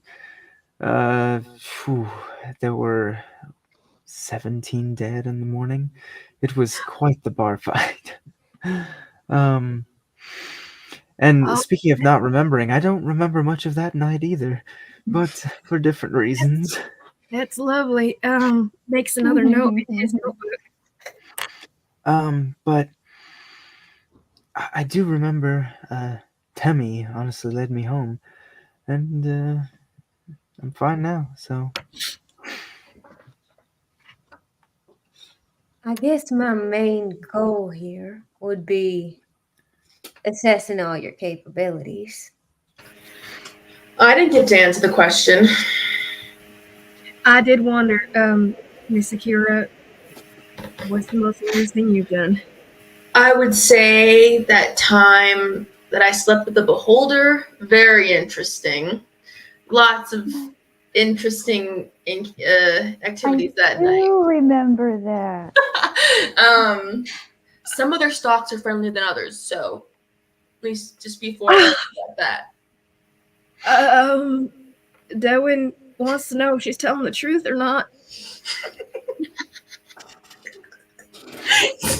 You insight checking me?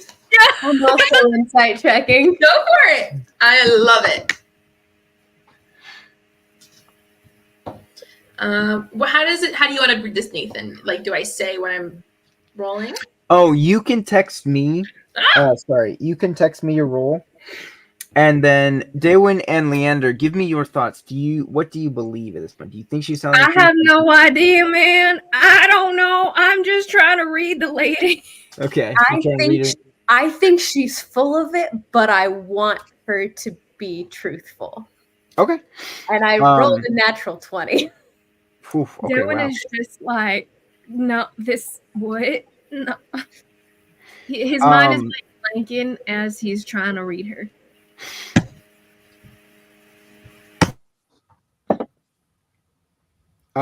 So Isabel, how I run insight is rather than telling them yay or nay versus when a low roll or a high roll, I basically affirm or deny if they get a high enough roll. So compared to yours, would you be able to affirm or deny Leandre's and Dehwin's thoughts? Otherwise, if they do not, there will be no change in their thought process. So Dehwin will still have his doubts, and Leandre will still think you're lying. Unless but so you may, with their perception or not perception, Insight. No, she's using, what is it? It's the charisma. Hold on, give me 1 second. Persuasion or deception?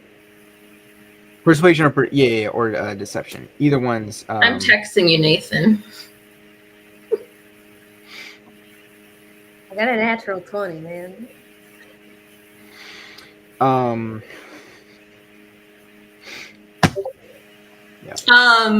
I would say that Dehwin is probably mostly just very she seems pretty, she seems like she's being for real, and he's just kind of, she's just matter of fact. Leandre, she's absolutely telling the truth, and she's like making it kind of almost joking, but 100% she's actually like telling the truth.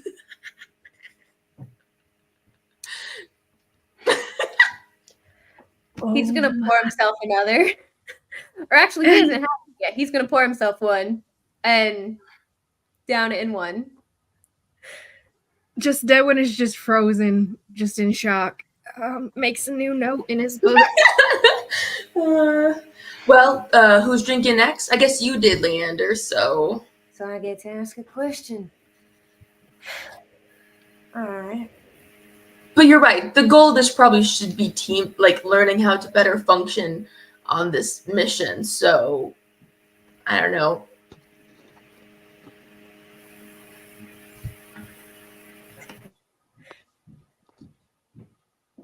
Hear me out. And this is relevant. And y'all better be answering it honestly. What is your relationship with your father? It is incredibly relevant and will have a great impact on how things go here. Believe it or not, daddy issues actually come up a lot in this line of work. I don't remember much about my father, but he cared for me and loved me and helped me to become the man I am now. But any memory of him stops at 14, maybe. So, is that part of your contract thing? Maybe. I would assume. I don't really know what my contract is. I feel like that's a bit of a problem. Have you not had a problem with this? I get paid, and I do. I feel like I would have a problem with not remembering most things. I signed, I'd be so getting taken advantage of. I signed, so I trust my previous self, my younger self, to have not been stupid. And now there's your mistake, trusting your younger self to not do something stupid. How old do you think I am? That's what younger selves are for, is doing stupid shit. How old do you think I am? How old does he look? Wait, is he an elf? He's still got his cloak up, so you were unsure, but he doesn't really have like elfish features, you don't think? Like he's not very chiseled. He's kind of got like a broad nose and like a. I didn't think you were that old, but now you saying that's making me think otherwise. 40. All right. What? I've guessed 40. Oh, are you asking my age? I guess it is now. Tell me if I was right or wrong. It's a trick question. I don't know. I mean, this does seem like a problem, sir. No, I'm just joking. I would assume I'm in my 60s. You would assume? From my diaries and tracking like that. What about the year? About 60. Aren't we in year 100,000 something of our Lord Jesus Christ? Of our Lord the Shield Bearer agent.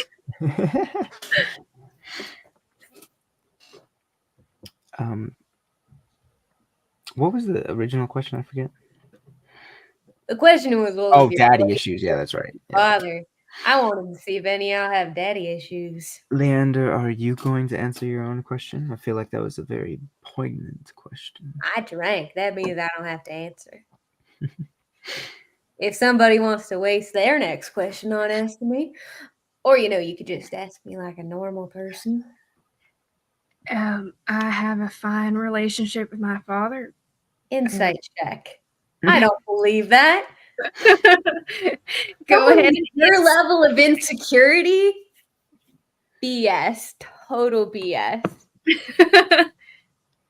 I have a fine relationship with my father. He taught me all I know about creatures and creatures of the air.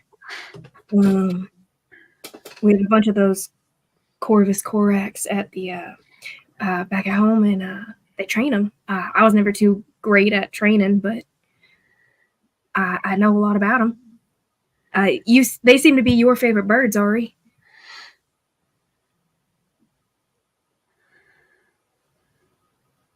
I'm so sorry. Let's say that again.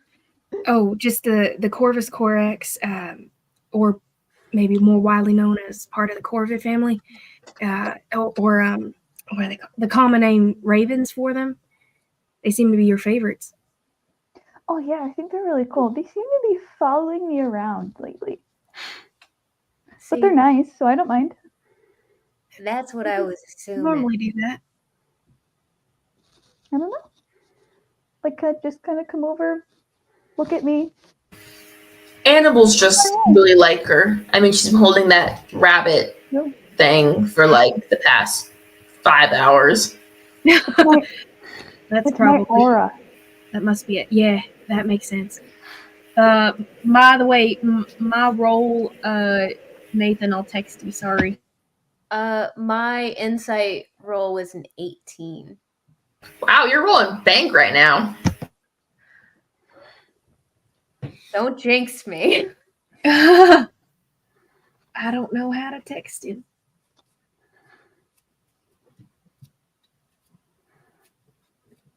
You throwing up gang signs? Totally. Do you guys not text each other? Like, Is the fun DM you, Nathan? I'm trying to text him in Discord. oh. Yeah, the fun DM is Nathan. Okay, I was very confused.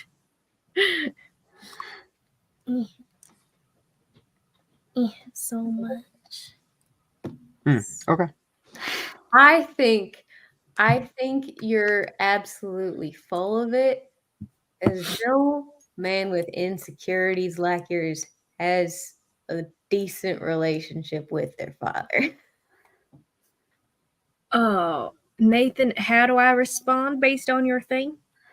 So You confirm or she- deny what I believe. you basically if she breaks yours, you affirm or deny. Whether or not, if it is below, then you leave it as is. So you allow her to believe what she already believes. You don't Okay. change. She doesn't see anything farther than what she already does. Okay. So he does seem to you to be full of it. But like in that really like deer in the headlights kind of way, full of it. Like he looks at you just like surprised that you would disagree with him in the first place. I mean, like, did you say anything? I didn't say anything. Okay, yeah. And he goes, yeah, we have a pretty good relationship. Passing along. Looks over to Ariella, who's next to him. What village you from again? The Dustin's never really told me much about DM, what's the first village that'll come to his mind? Just a random one off the top of his head. I have it written down. Yours? No, it's not. He's not saying his. He's gonna go with the first random village that he can think of. Oh. Timberfell. Kentucky. It's located a bit north of us in the estate. Maybe 2 days travel. I've never heard of Timberfell. Yeah, it's not very widely known. It's they're known for their lumber. This continent, this country doesn't have much timber in it.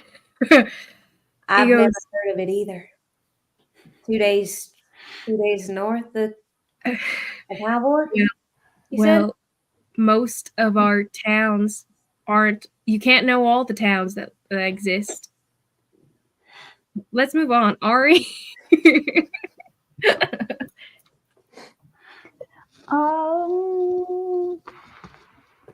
Well, our family was very, very big. That's all she said. That's her sentence just ends there.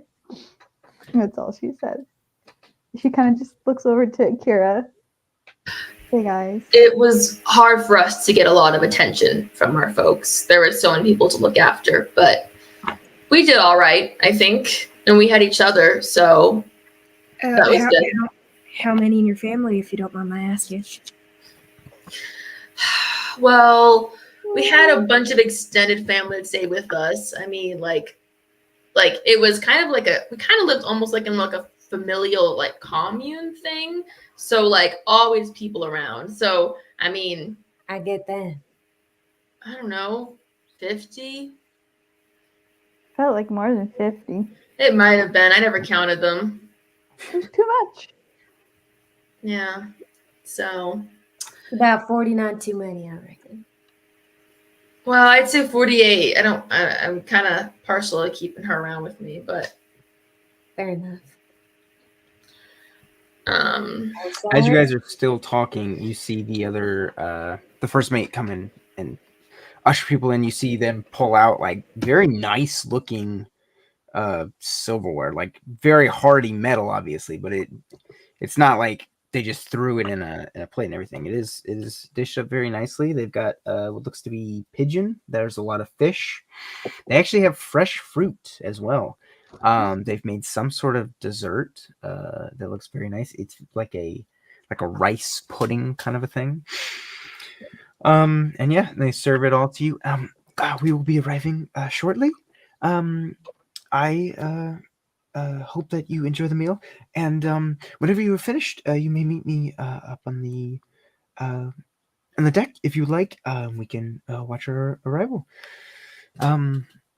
Yeah, maybe you guys are lucky charms. No issues. I'm sorry. Was there any walks on the question? wall. Wait, sorry, Dehwin, what?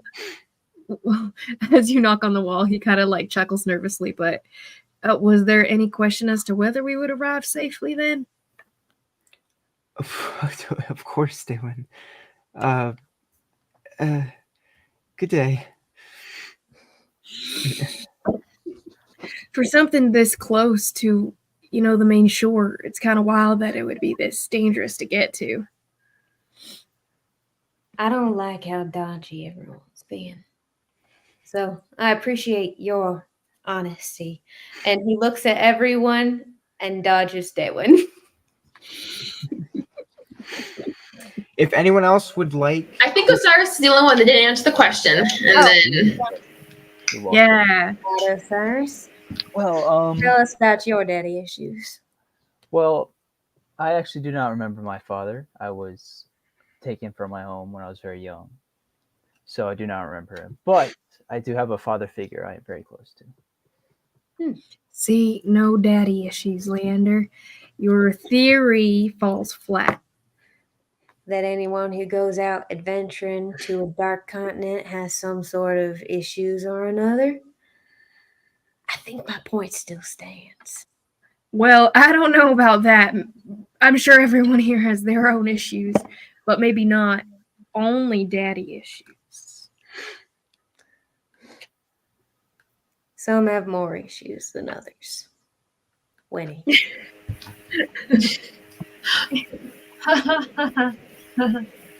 Takes another drink. if you guys would like, if you have if any of you want to just like throw out any other questions you are curious about, I will allow the drink. I just want to know what everyone's role in combat is. Just getting an idea of how people function in combat. Doesn't have to be in character. Just wanting so we all have, but all of our characters know this is how we're functioning. He gestures to the sword and shield propped up against the wall. A bit more fighting and shielding the pushing. Which I reckon in this group. And he looks at Akira, Ariella, and then Dehwin. Probably a good skill to have. So if you need a little bit of a shield, I'd stick a little bit closer. He is very good at catching any wayward arrows and whatnot. Good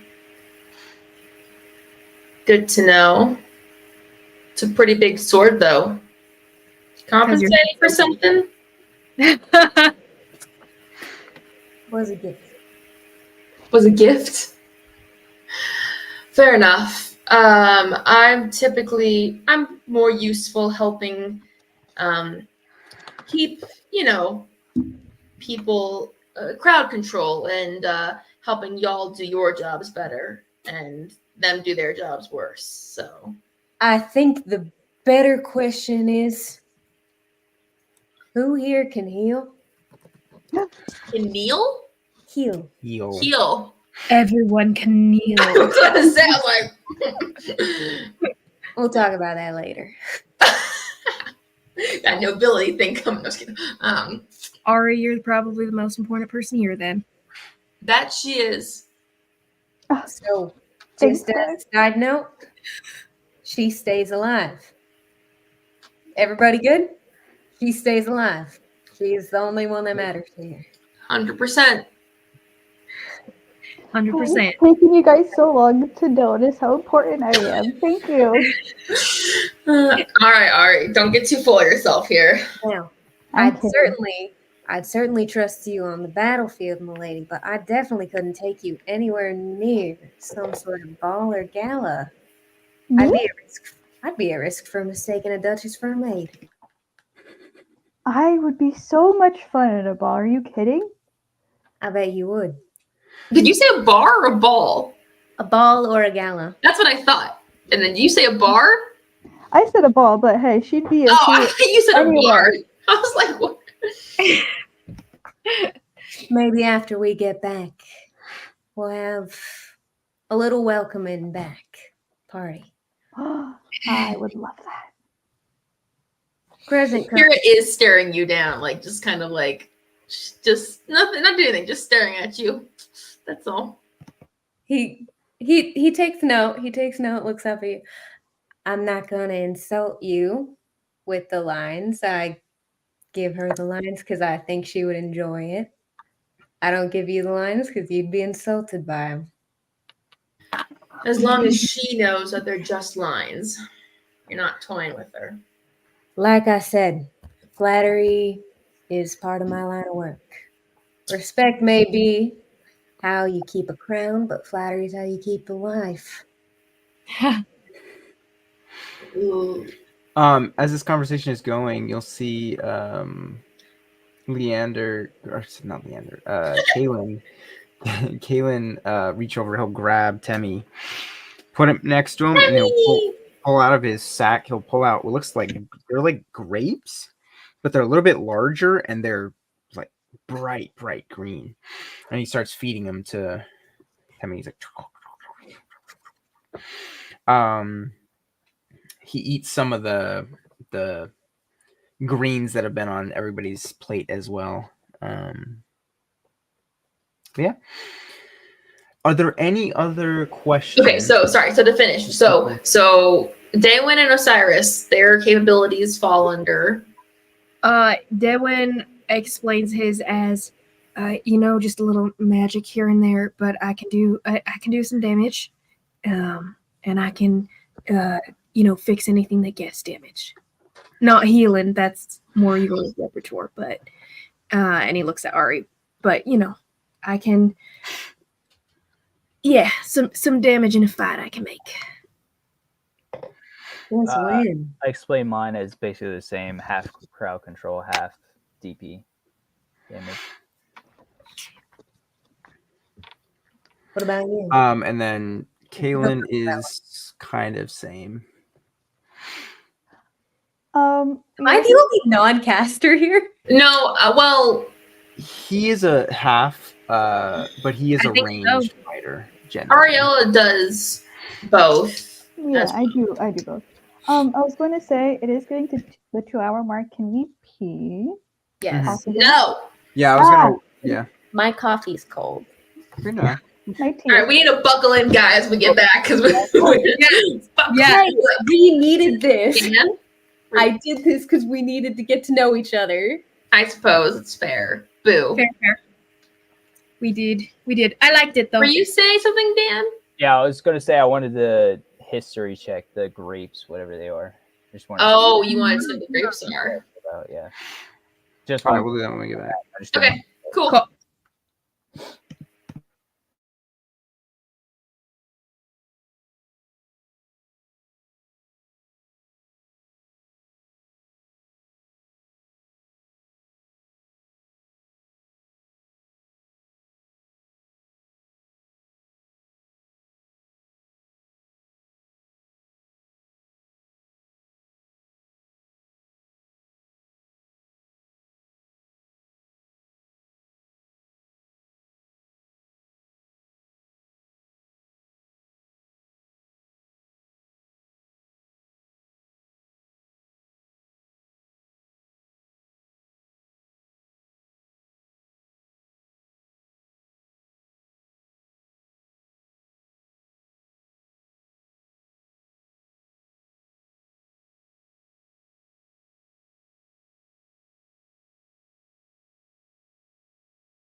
Hi there.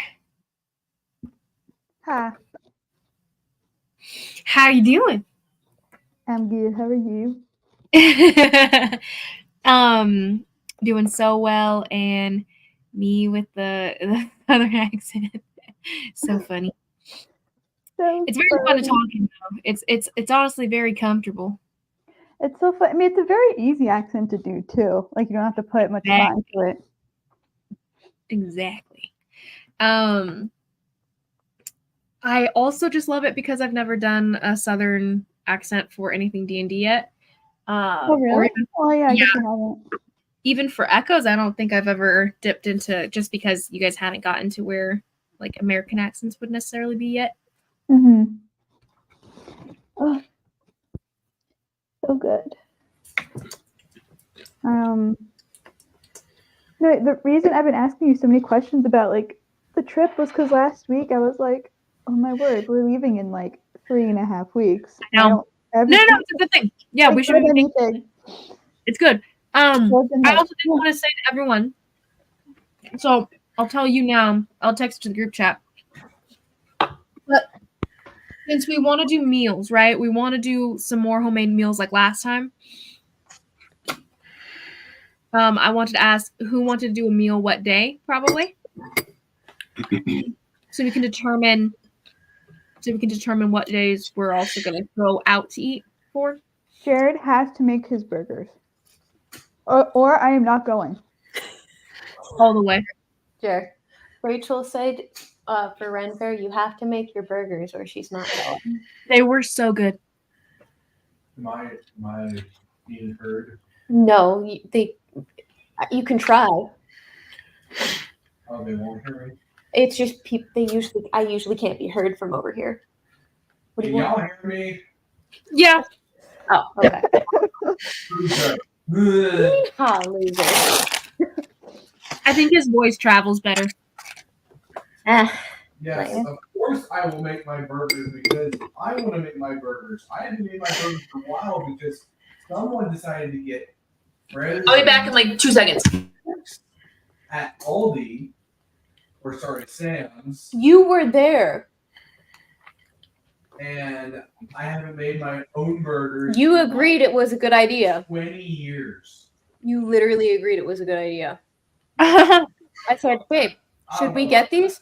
And you said, yeah, that's a really great deal. We should definitely get those. I don't remember that. He's full of it. You can just get a brown cup. Oh my gosh. You know my burgers. I do, but you agreed with me. I mean, those are good if we put a little bit. Oh, Liz, I was on the Run Fair website today, and I saw something about like a bathroom pass, and I was like, "What does this even mean?" Like, I I don't couldn't think find we any can worry about that. information.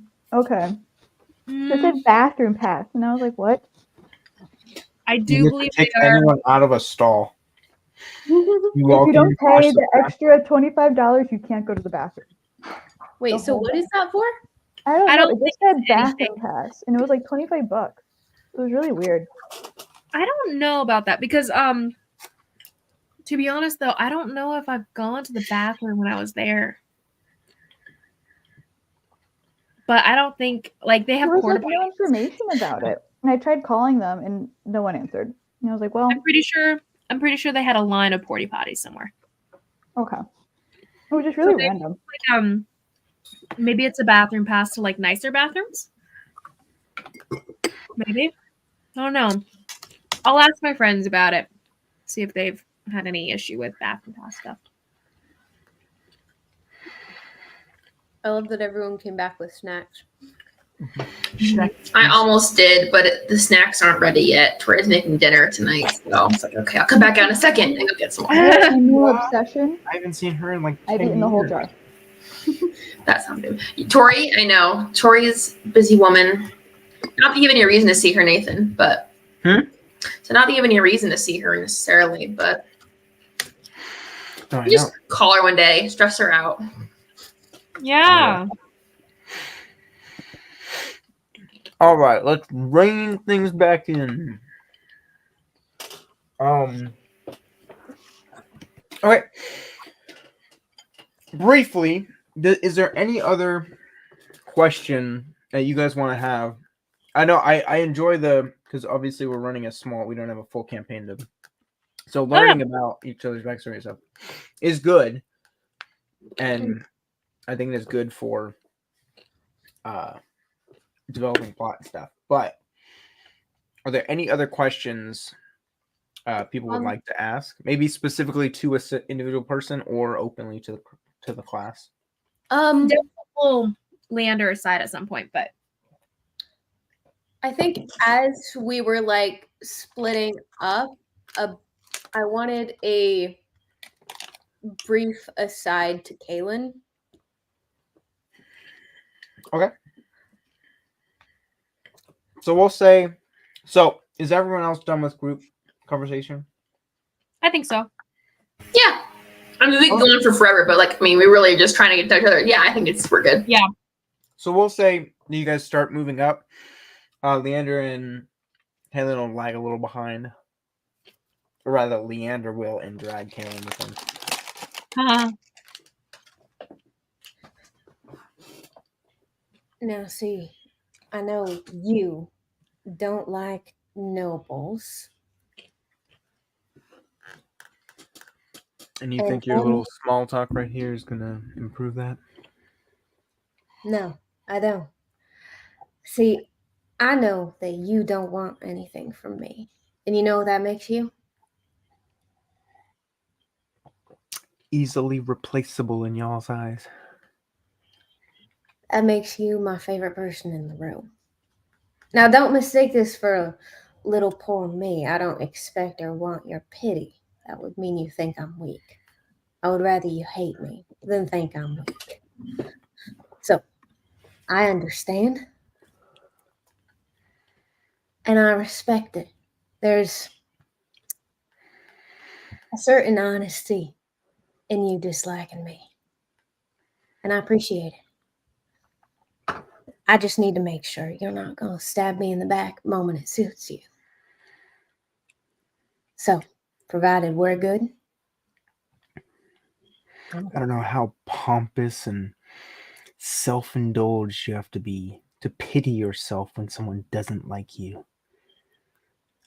No, you misunderstand me. You misunderstand. I don't like suck-ups, and I like that you're not. I appreciate that you don't want anything from me. There's most people that come around me. It's only a matter of time before I figure out what they want. Seeing as you don't like me, I can trust that you're not using me to get what you want. So I just need to make sure I can trust you not to stab me in the back. Because there's one thing we can't afford going out onto the Dark Continent is a lack of trust. I don't need you to like me. I don't care if you like me. I care if you have my back. If you have mine, I have yours. And he'll offer out his hand. He'll look at your hand. And I'd like to possibly use my diplomat feat. Okay. So tell me what that does. So we've been chatting for a while. Mm-hmm. Spend 1 minute talking to a target that can understand me, and I make a persuasion check contested by their insight. Upon my success, the target is charmed for 1 minute as long as they stay within 60 feet of me. Okay. Will he know that he has been charmed after the fact? It's not a magical thing. It's just like psychological. Okay. Psychological, like I am. So charmed in the fact of, oh, charmed, I'm sure, rather than charmed. Yeah, charmed is just the mechanical condition for it, but it's really just I am trying to diplomatically smooth things over in a way that I think would be approachable for him. So what does he need to roll? Insight check. And if I fail, it's really just like, okay, I can tell you were just trying to get on my side. It's not a magical effect. Got that much, yeah. Okay. Give me 1 second.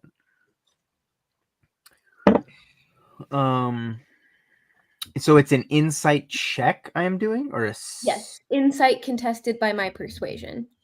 Oh, interesting. Okay. Mm-hmm. Insight. My persuasion was a 26. Dang. Yeah, he definitely doesn't get that. Okay.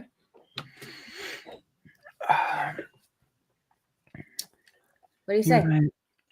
Both. You got my back and I got yours? What'd you say? Sorry. What do you say? You got my back, I got yours. You and I have a mutual need for each other. I have no interest in stabbing you in the back. Once this adventure is over, we'll see how our relationship is. But for now,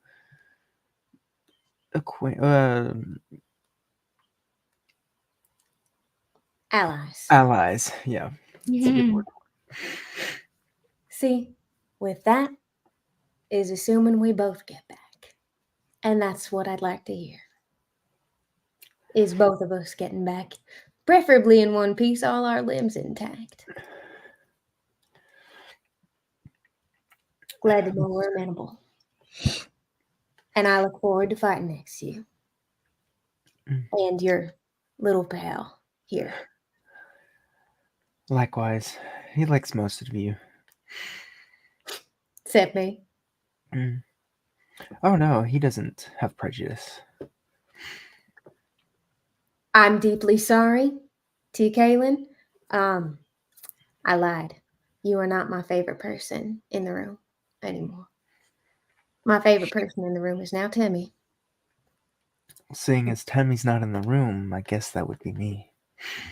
Wait, I thought he had Timmy with him. He just picked up Tammy, he said, and fed him. He did. Oh, okay. I didn't. Okay. In my mind, I had done that and given it back to Ariella. Oh. But sure. Okay. Yeah. He can have Tammy then. Oh, Tammy. And you see, he has like a what are the man purse things that you put on your shirt? A satchel? Oh, he has like a belt bag. Sure. Or a fanny pack. He has like a satchel down by his waist where Temmie just sits in it and kind of has his he has a little hole for his He's got a baby carrier. Yeah, literally. So he's out like this, just kind of looking at you. Osiris, you wanted to roll on the fruit table, right? Yeah. Okay, yeah. Roll me. Yeah, history is a good history or nature, whichever you would prefer. Yeah, we'll do history. 16. Okay. Is that history or is that nature? That's history. That's history. Okay. History. So, I mean, it looks like a grape. It doesn't look like any crazy, like it doesn't look like a unique fruit per se, but you do know that there are sects of animal wranglers and herds people and different things that can infuse. They have been gifted, obviously, from the gods of fertility and different things like that. They have been granted magical abilities to infuse their fruits and their food, just their food in general, with different properties, whether that be healing, whether that be like power. That sounds wrong, but like they can infuse their crops and things with magic, and that is most likely what he was being fed. You can't really tell. Arcane GMOs. What'd you say? Yes, literally. Arcane GMOs. You can't tell exactly. You would have to actually eat it yourself. For the GMO free. What'd you say? I'm surprised Kaylin didn't spring for the GMO free for his child. You would have to eat it yourself to be able to tell what type of magic or this or that. But it's basically dubbed down. It's a magical grape, basically. Nice. Also, as Leander had pulled back with Kaylin, when Kaylin like walks back up, Dehwin will pass him by to walk back to Leander. Yep. What do you want, Winnie? I just wanted to clear the air before we, dock and everything. Listen, I don't want to be at odds with you on this trip here, okay? We're good, right? If by good you mean you've lied to me twice since we've gotten on this boat, then sure. I lie to you all the time. Why are you so pissed now? Because now it matters. All right. This is important to me, Dehwin. If I fail here, if there's something you're not telling me, it could lead to one of us dying. Nothing I'm not telling you is going to affect this trip whatsoever. It's just a personal preference of how much of my information is out in just random people's minds. I meant about earlier. In what way? Which thing? About the physician. Okay, listen. I'll level with you just because I don't want, something affecting us later down the line. So all I saw was your mom and the physician putting something in like your drink. I wasn't really sure what was going on, and I wasn't going to question him because it was your mom. And when I asked her about it in the morning, she was kind of dodgy about it.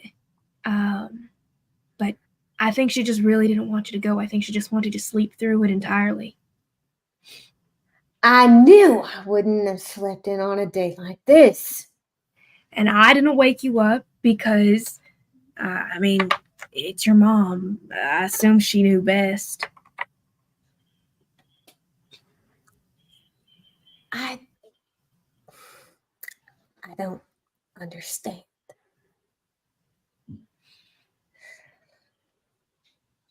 She wants you to not die on a random continent.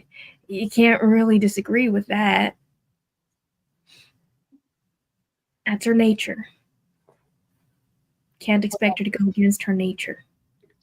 What I don't understand is how everyone expects the world of me, but nobody believes me capable of delivering.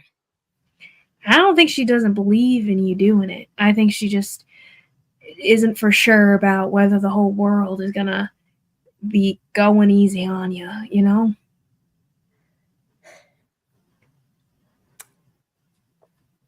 The world is not meant to be easy. I never expected it to be. You don't believe I can do this. Neither does she. I don't know you well enough to say yet, Leander. We haven't been working together for very long. I guess we'll find out. We haven't known each other very long, and you still think it's okay to address me by my first name. Well, we're on a ship far away from all your little soldiers, so I doubt anyone's going to be complaining except you. Right. And you don't work for me. Isn't that right? Yeah, I don't work for you. You hear Kaylin calling from it, says, "Hey, you two done making out? Let's go." Dehwin stiffens. But we weren't, what? No. I'll remember that one. You see it's at the top. You guys are at the base of the stairs communicating, and there's a stairway up to an entrance. You see from where you are, everyone is basically huddled around. Mm-hmm. We'll climb up. I'll go to get my... What did I actually... I don't think I ever actually got to go take my armor off. So I'm You did. You said you did. You took it off on the table. Okay. And then you carried it from the table to the rooms. Okay. I'll get it back on then. Okay. They said we're like getting close, right? Pretty close, yeah. So yeah, you two walk up, and we open the scene on the full deck. You see, it's kind of Actually, calmed can I down a get- little bit. I would actually probably get Dehwin to help me, so it would take the half. Oh yeah. Okay. Yeah, I definitely help him with Mage Hand, and so you have floating pieces of armor that are connected and all that. Like the Iron Man attachment. Mhm. Okay, yeah. So by the time you guys get up there, small talk is happening. It's a lot more clear. There's not as many deckhands. You do see. Okay, so you see them huddled around, and you see the captain and the first mate there. Anyone that would like to give me a perception? Actually, I'm gonna say Osiris and Akira. You two have been the most attentive on things, so I'm gonna say you two. If you would like to give me a perception check, Always. I don't perceive crap. 23. Me, 15. 15. Okay, you both are quite attentive yourselves. You pay attention, so both of you, it is not uncommon for you to see pretty much everything that's happening on the deck. You see the normal happenstance. You see some people are still adjusting things. You've got the guy directing the ship, blah, blah, blah, blah. You see a huddled group of deckhands over to the corner. And you, Akira, cannot quite tell exactly what they're at, but you see guys throwing up their hands in disgust. Oh, and then walking off. Oh, no. Like that. Osiris, you see they're in the middle, and one guy is holding a jar, basically, with a bunch of I've got a jar. straws in the middle, and they're taking turns pulling from them. And you see the guy will pull every once in a while, every 5 or 6 so straws. Someone will pull. No, everyone will laugh, punch him in the shoulder, laugh at him. He'll throw his hands up in disgust, and then I'll walk away. You're not entirely sure what it's about, but they're losing something. We zoom back into the main sphere of things. The first mate is there talking. So yes. Oh yeah. Oh, by the way, actually, with your perception check, everyone else would notice these things, but you guys can tell you are very, very close to landing. It is not exactly. There's a sandbar, so you're able to tell that you're not going to be coming up right to the beach. Then you guys are going to be landing and probably taking some smaller boats across. But you are quite close. Within 10 minutes, you'll be in, docking period. The island looms. The continent, I keep calling it island. Continent looms above you guys.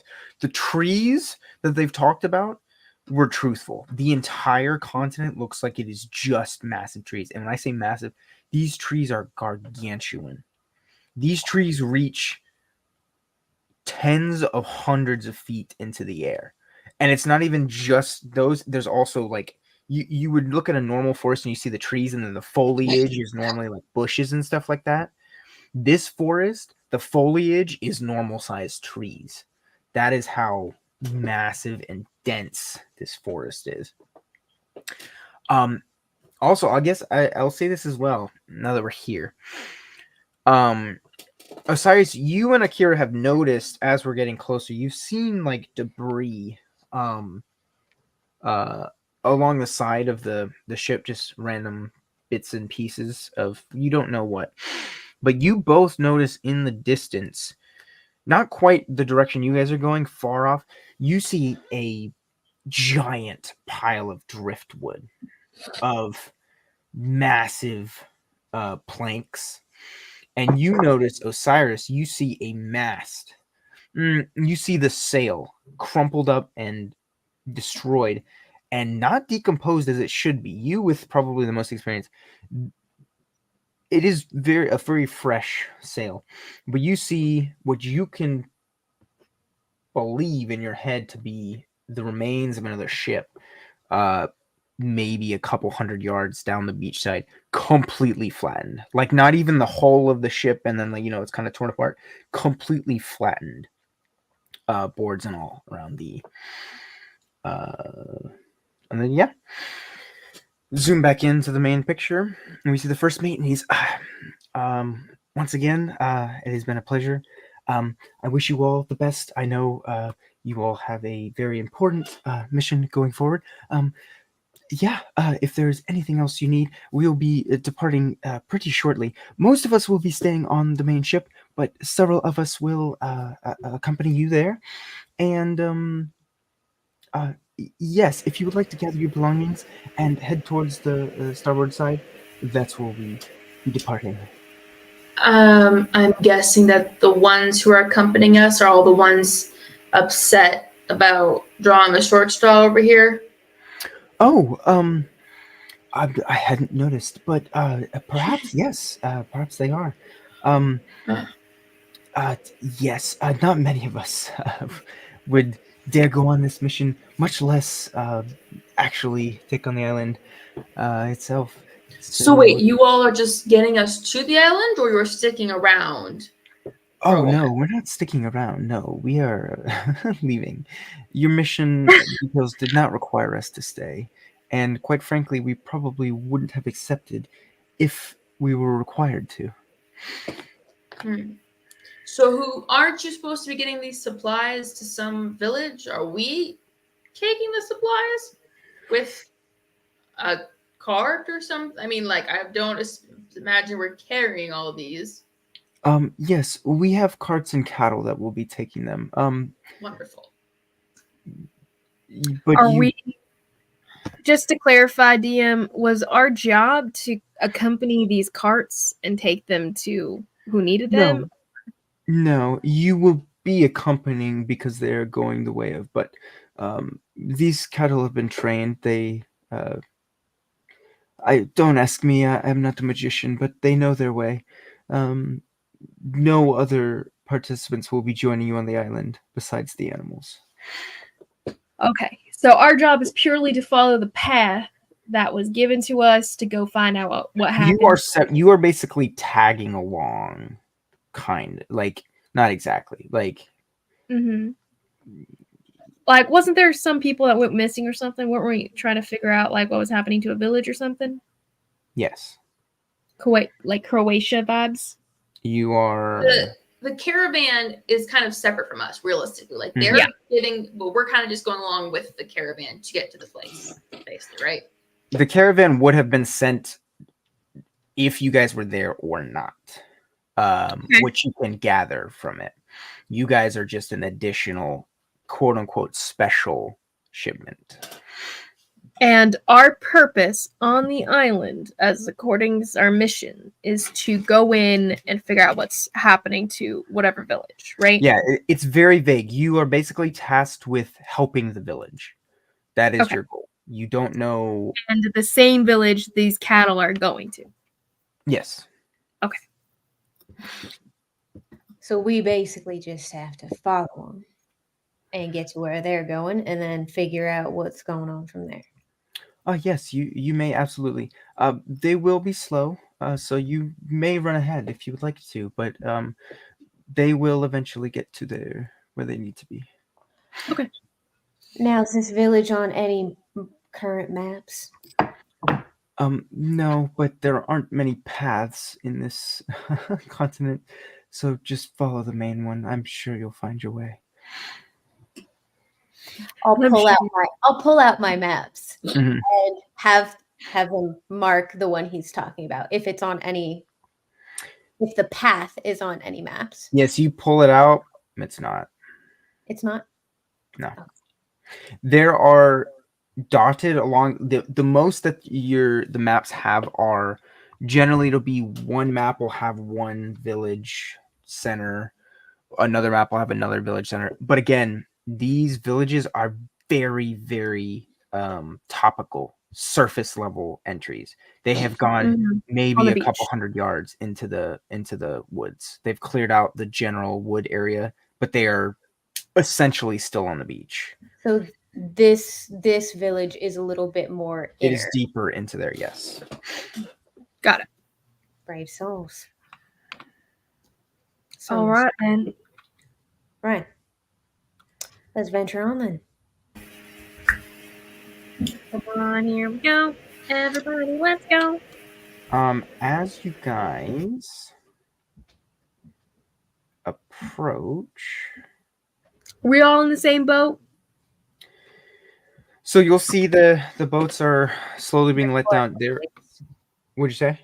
We are metaphorically, at least. Mm-hmm. The same boat. Yes. So yeah. Well, so you guys get close. You wait the extra couple minutes. Is there anything in the water? I'm just curious. Any sharks circling this island?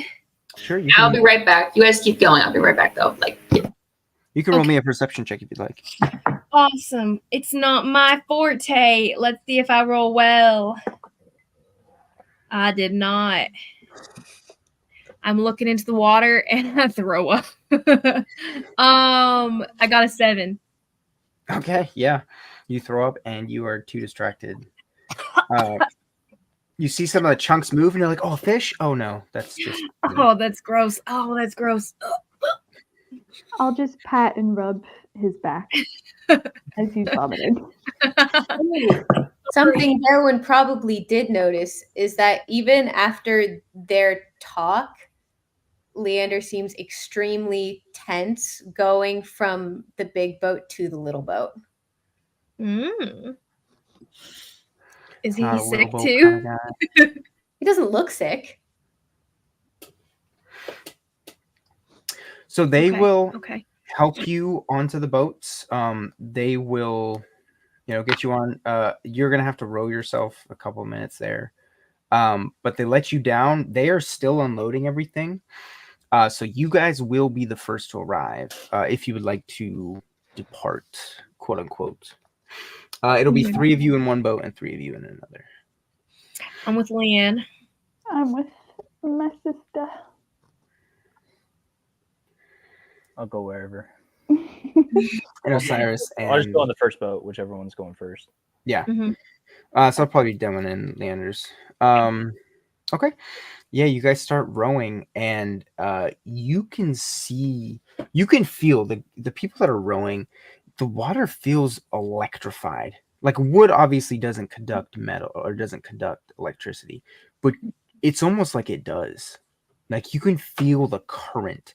Every wave that ripples the boat, you feel almost like a charge into the boat, rocking it, electrifying it, and your hair stands on its end as you go. You keep getting closer. As you guys get closer and closer to the island, once again, the trees start looming even larger. They start getting to where the sun is blocked out. Like it's obviously still bright, but they are so tall that it is blocking out where the sun is in the sky right now. You start getting closer. The closer you get, the more you feel like you're sinking. It's almost like your skin is being dragged off of your bones. The gravity is increasing so much. It is pulling you down. Yes, Dehwin. As we get closer, as like the boat starts rowing and stuff, could Dehwin start working on a ritual detect magic? Okay. Sure. Yeah, absolutely. Okay, it takes 10 minutes and it doesn't use a spell slot. He whips out his little green book and flips to the right page and starts drawing some stuff and working some of the magic with his little pocket watch here, whispering some of the ritual out loud to cast some detect magic. Yeah. So I'll say it will take about 10 minutes to get there. So I will say you are just finishing it up as you are getting right to the actual shoreline. And as you finish, let me just make sure I am within 30 feet of me. I sense magic. Yeah, I can use my action to see a faint aura around any visible creature or object in the area that there's magic. Yeah. School of magic. Yeah, so as you are arriving at the shoreline, we kind of into the sand, you finish this and you're like, and you cast it. And as soon as you do, you are blinded. Your senses are overwhelmed. The entire area, it's like the air around you is electrified with magic. And it is every school of magic. You see a lot more into the woods. There's a darker, moodier magic kind of flooding there, but you are just it is almost like 10,000 spotlights have just been shown on you of varying colors and strengths and hues, and it is quite frankly overwhelming. You were already kind of getting tense and electrified with the effects of the island, and when you cast this, it is as if you are, it is overwhelming to your senses. He throws up again. But then once he cleans the mouth and everything, and he garbles some water, spits it back out again. It's like, man, this is gonna be something. This whole place is made of magic. You can tell. So the aura, right? Also, what do I see on Osiris that might be magical? Is that Do you have anything magical on you that would show up in a detect magic? I have a cloak of displacement that's magical. Ooh. I still have the pouch from earlier. I haven't used all its contents, so I still have the pouch. That would not. Is that not? No, that would. It would give a slight. Ooh, let me look at the schools of magical. I don't think I have anything else.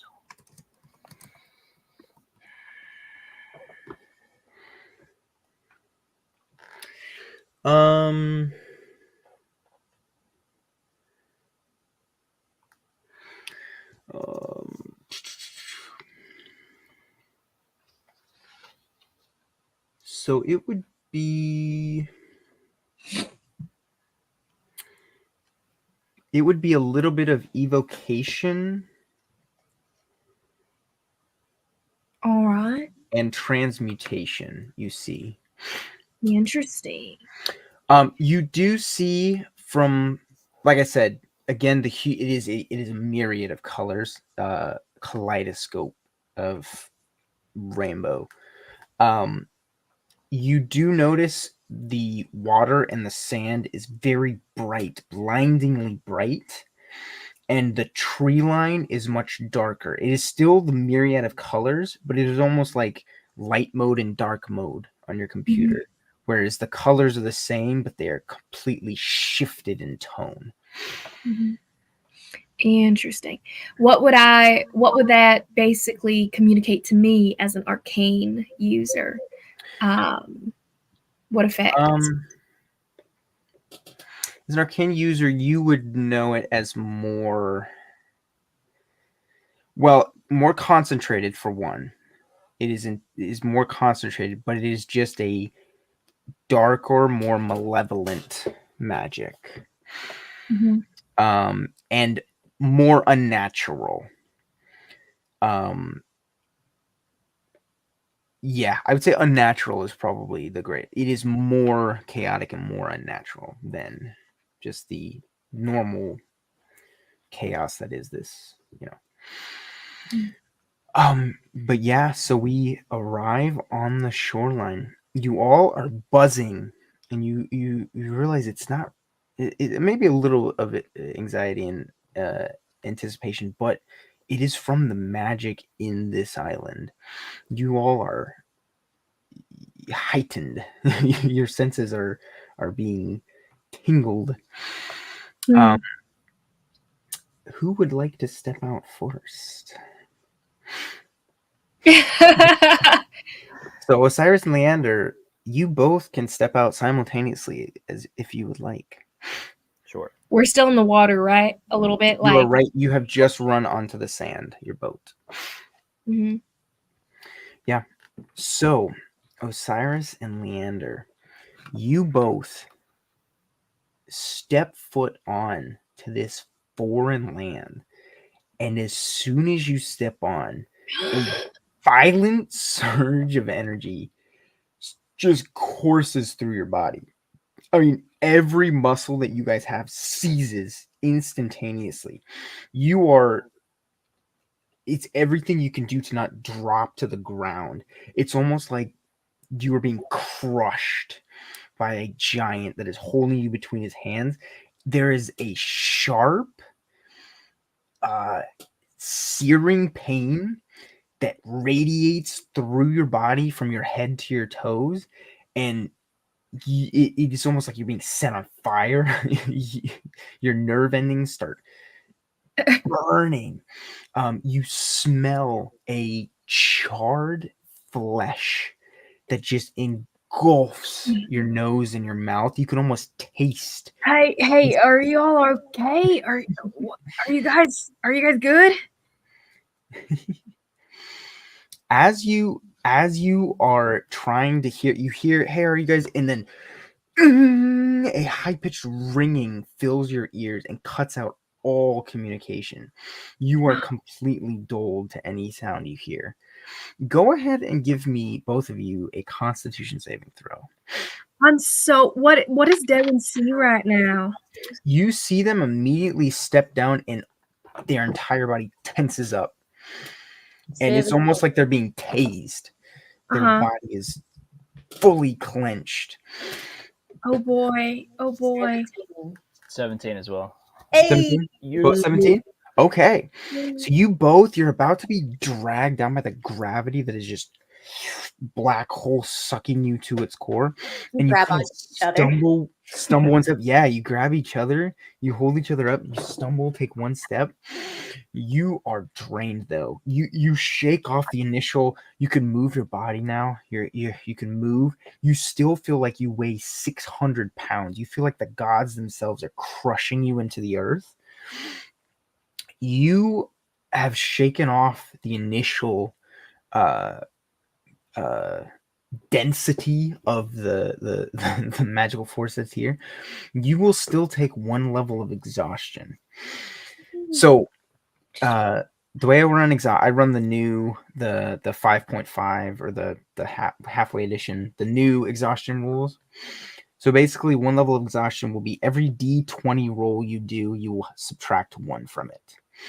Okay. And you will have -5 to your movement speed. Oh. But -5 to your movement speed? -5 to your movement speed, yep. I forgot. So that would be skills. My eyes, do I see anything different when this happens? You see them stumble. No, I mean with the magic, with the detect magic, because it lasts for a little while. Oh, okay. You're asking what? If what do I see in the magical arcane eyes? Okay. When you're saying when they step foot. Mm-hmm.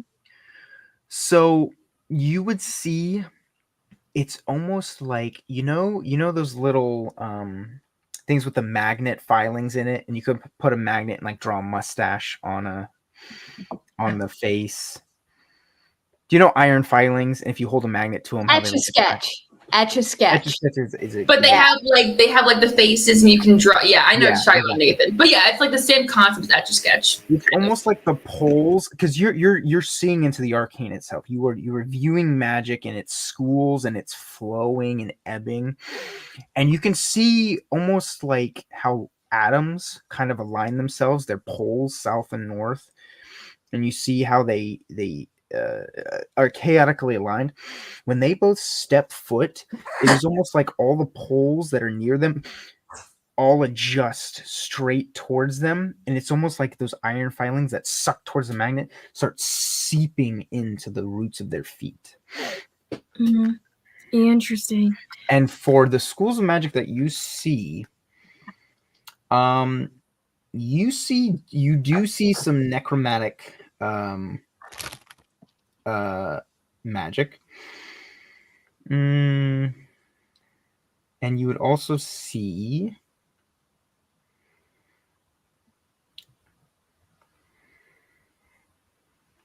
abjuration magic seeping. Okay. Leanne, Osiris, you guys all right? At this point, the ringing has dulled a little bit. You can move before your jaw was so clenched, your teeth, it felt like you were going to break your teeth off. But now it has subsided. You've controlled it. You're able to, okay, we can stand, and you're able to talk to them. You're able to call back. Yeah, Leandre. Fine. Great. All right. Welcome to the Dark Continent. And I'll clasp your hand in a very bro way. Oh, who is this you're clasping hands with? Osiris. Oh, Osiris, okay. Dehwin's looking at the ground a little nervously. Don't. Hold on. I'll do it. It's fine. He's fragile.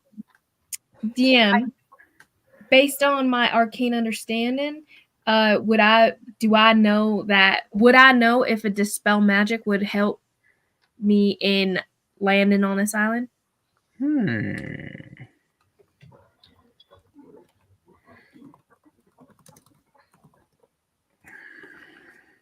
Give me 1 second. Sorry.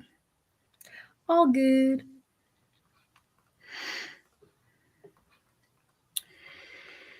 Okay.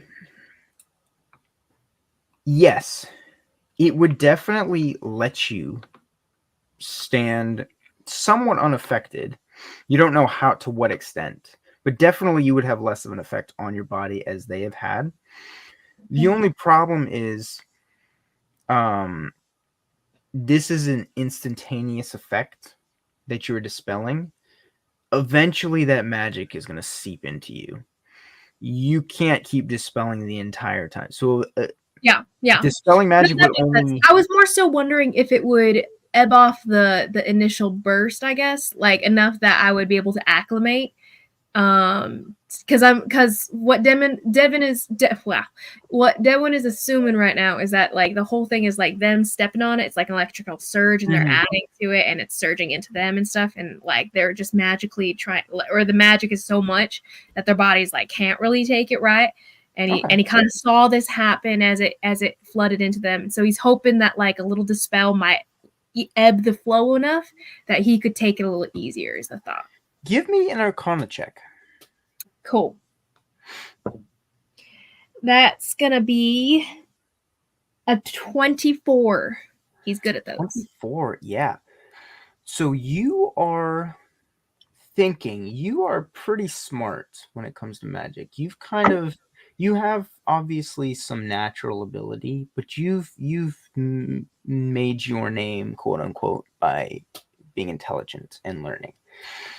And you think that just might work.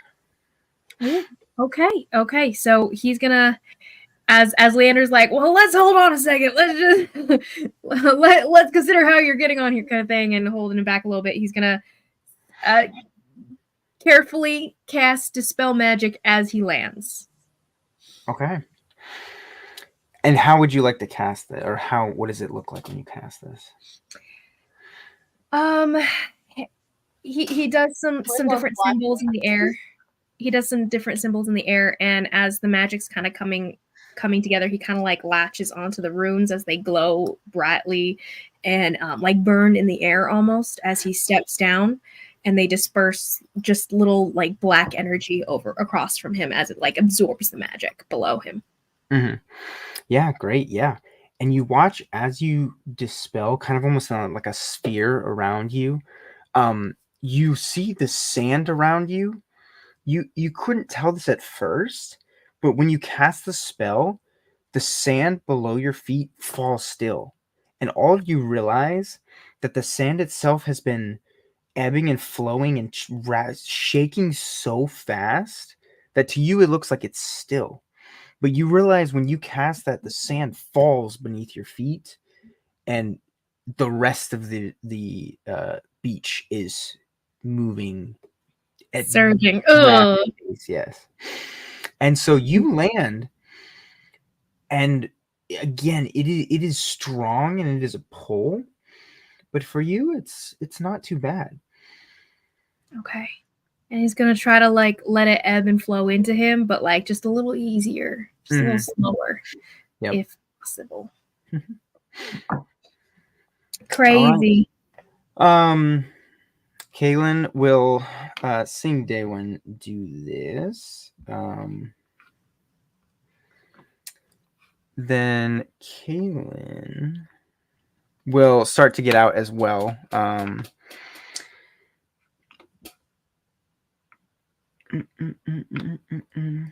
And he, where is?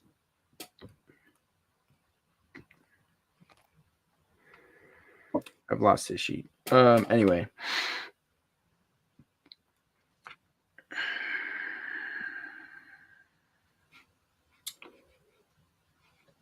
I'd sound off a warning to the ladies and Kaylin in the other boat. Okay, got it. It'll give you a jolt getting off, but apparently Dehwin can do something for himself to keep him from getting shocked. I just realized I could only do it once. It was one of my spell scrolls. Dang it, Dehwin! Dang it. No, I honestly didn't realize what I was doing until after. And I was like, oh, whoops. Well, that's it then.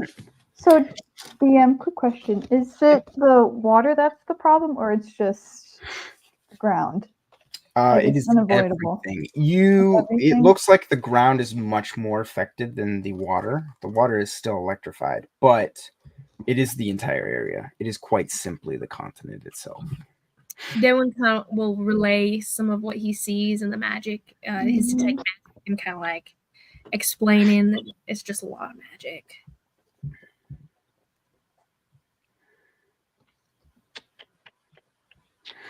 Yeah, so Kaylin will do the same. You see, as he does the same thing, he steps out and he's only got 1 foot out of the boat. But you see he crumples and his knees almost buckle and he catches himself, grabs the side of the boat, grits his teeth, and he takes his 2nd foot out and starts to groan and walk towards Leandre and Osiris. Lovely. Well, Ari, I guess we've come this far. And she'll kind of bear herself up and take a step out. Before she does that, would I be able to cast command on the water for it to part? Yeah, go for it. Okay. So we could at least get that out of the way. Yeah! Ooh. I don't think you roll for command. You don't. The water would roll in this. The water rolls to resist it. Where did it go? Hold on. There it is. You just look at the water. I think it has to speak a language, but this is a magical place, so it very well can speak a language. I'm not gonna. Up to the DM. I think it works just fine. Yay. Great, that's comforting. Well, thank you, Ari. And she'll kind of, walk out. Now we will follow. Well, So you guys part the ocean and you watch, and it's almost like a little Moses Divide. Red Sea kind of thing. Nice. Divides up, and it's awesome. And you're like, wow, this is pretty cool. This will be great. And you guys step down, you grit your teeth as you feel the same effects as everyone else has. The ringing in your ears, the massive migraine that develops, the pain, the weight on your back. Give me, both of you, Constitution saves. Ariella, we have +3 thanks to your aura of protection. So, we Aura of protection. What does that make you? I'd offer out both my hands to This both of them as Sunday. they're stepping off the boat. You offer your hand, and they can't take it. Their muscles are so tense at the moment. You're like, are you gonna take it? I got a 16 DM. Okay, 16. I got a 23. Wow, 23. Okay. So, Akira, you brush off, shake it off, and you groan, and you stumble forward, and you see Leandre's hand held out. You will take 1 point of exhaustion, but you have shaken off the majority of the effects. Dehwin, as you see the others doing this as well, you have been trying to slowly ebb and flow, and you do, and you finally settle it in, and it just drags you down as well, and you take 1 point of exhaustion. Ariella, you have surprisingly quick on your feet. You get tensed up and you rile it away, and then you're hop, skipping, and jumping, and you're You're doing pretty well. It's almost like the energy has given you extra electricity in your bones. You are the only one who has not taken a point of exhaustion. Wow. But I will say, people, for you all's knowledge, you rolled high enough that you guys did not take 2 points of exhaustion, which was the base level. So, Cool. yeah. So you all are now on the island. You look back and you see the ships coming with the cargo. And you see in front of you, you see the beach. Osiris, you once again see in the distance, you see a massive, just flattened out planks and just desecrated. And you notice along the beach as well, there's more, like just scattered planks and pieces of mast and rope and stuff scattered, littering the entire area of this. And it's not like it's rocky. It's not like anything that's run aground. It is very, very calm, peaceful, quote unquote, not rugged terrain. And there are these remains. If everyone would like to give me a perception check, you may. Natural 1. So with my perception, that's a 0. With A my natural 2. With my exhaustion, that's a -1. Oh, that makes mine a 1. Oh yeah, -1. I got 18. I got a 4. 7. Guys, stop, guys. Wow. Osiris has got it. Yes, It's- Cyrus. Yeah. So it makes sense that you you see all of these scattered boat pieces. For all, I mean, you are very aware and you recognize that these are boat pieces scattered around. And then you look out into the water and you see even more. You hadn't noticed at first, just from the awe of the island and the draw it kind of has, the sucking feeling into it with the magic. But around the entire ocean line, there's just scattered pieces of boats. You also see, so you got 18, right? You also see this, the beach line to the trees is maybe 100 feet and then is just dense.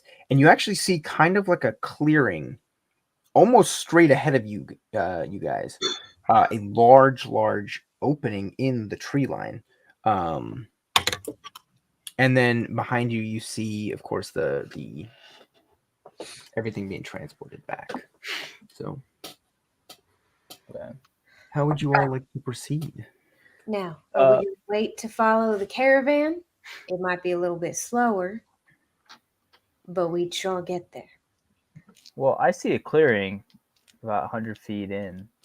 Do you all want to go check it out?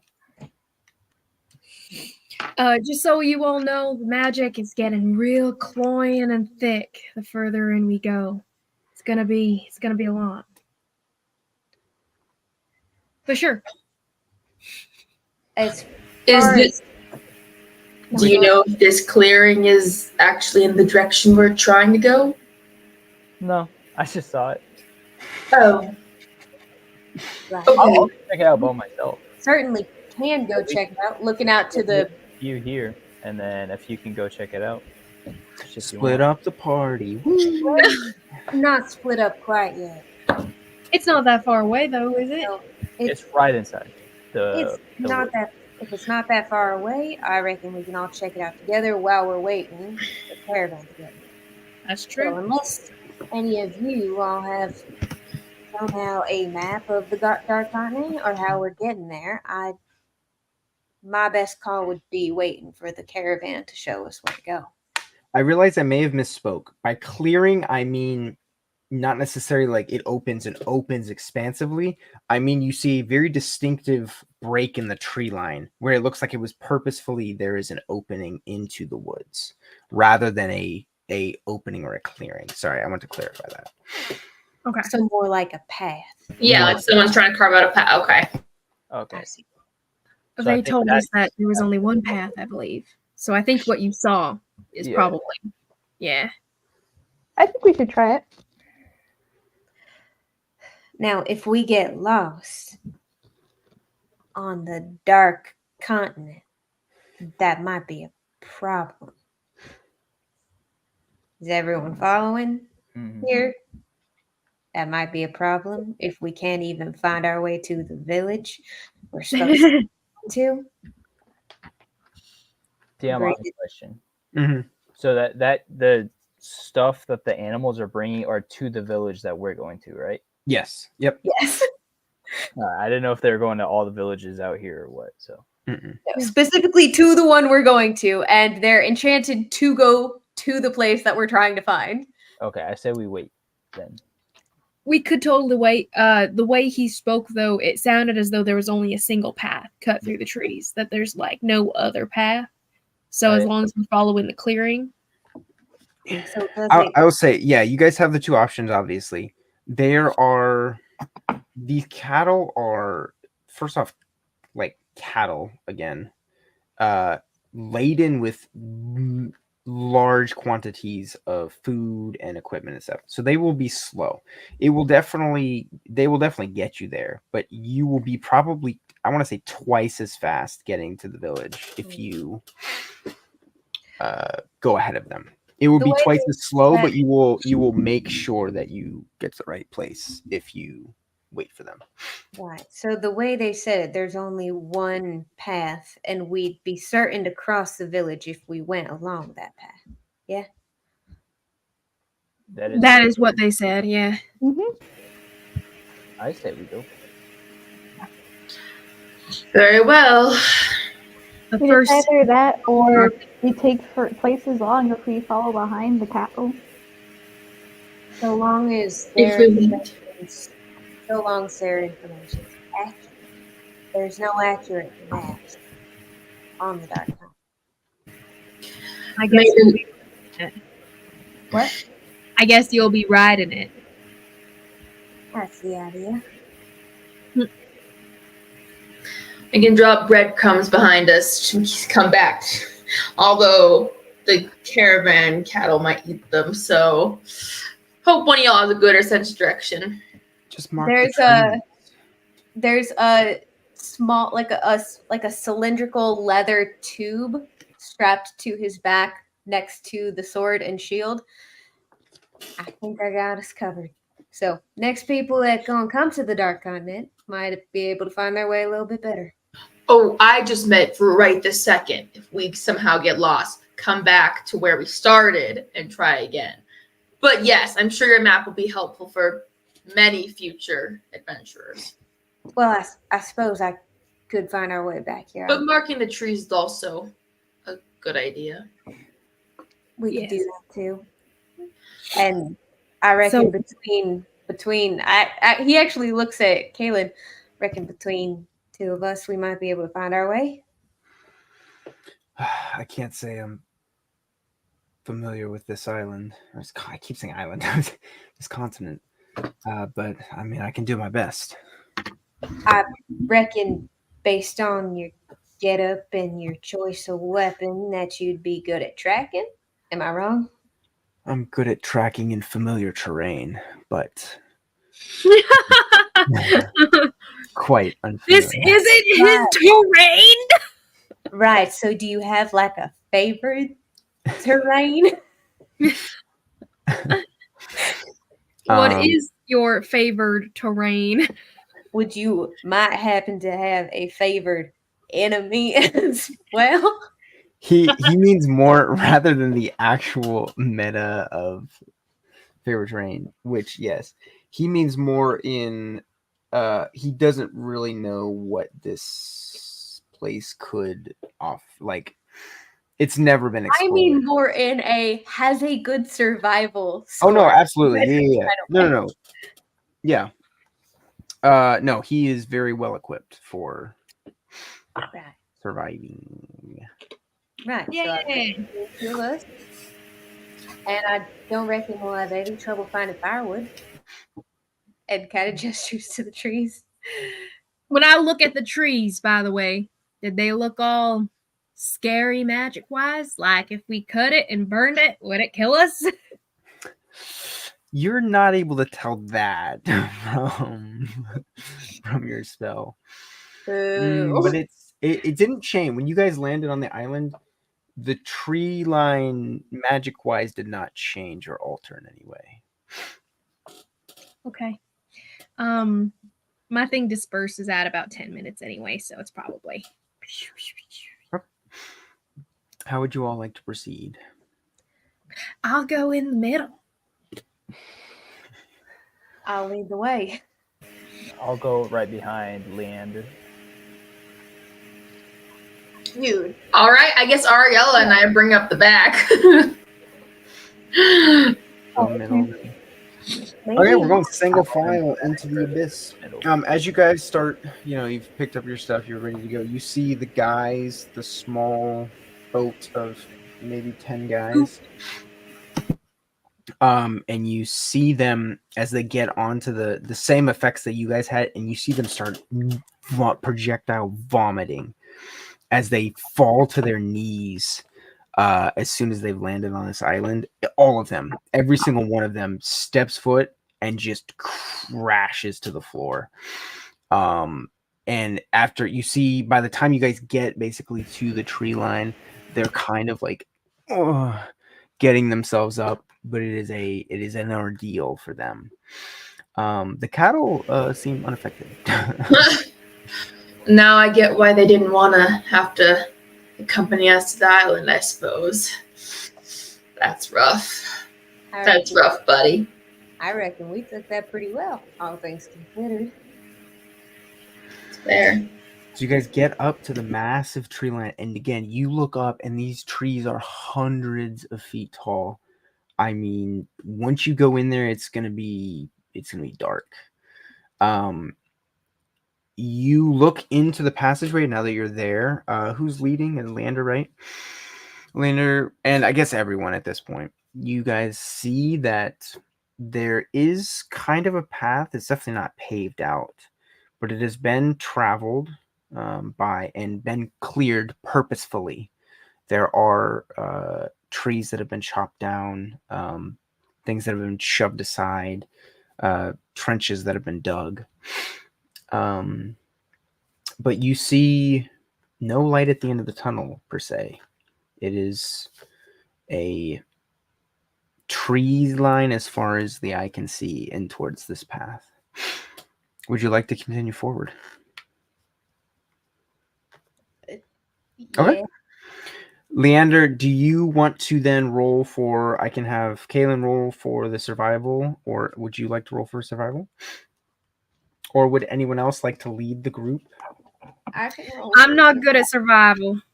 I'm good at survival too. Oh, Osiris we can do this together, buddy. All right.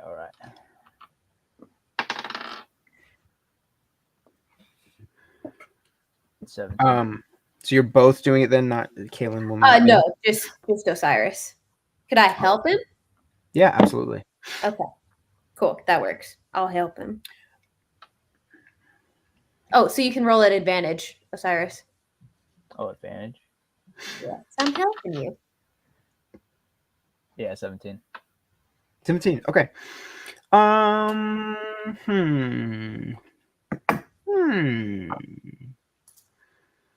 Who has done the least amount of rolls this game? Probably Akira? Me or Ari, probably, honestly. I think it might be Ariella. Okay, Ariella, give me a D100. Never mind, I can do it, Rachel, if you want. Okay, I'll do it.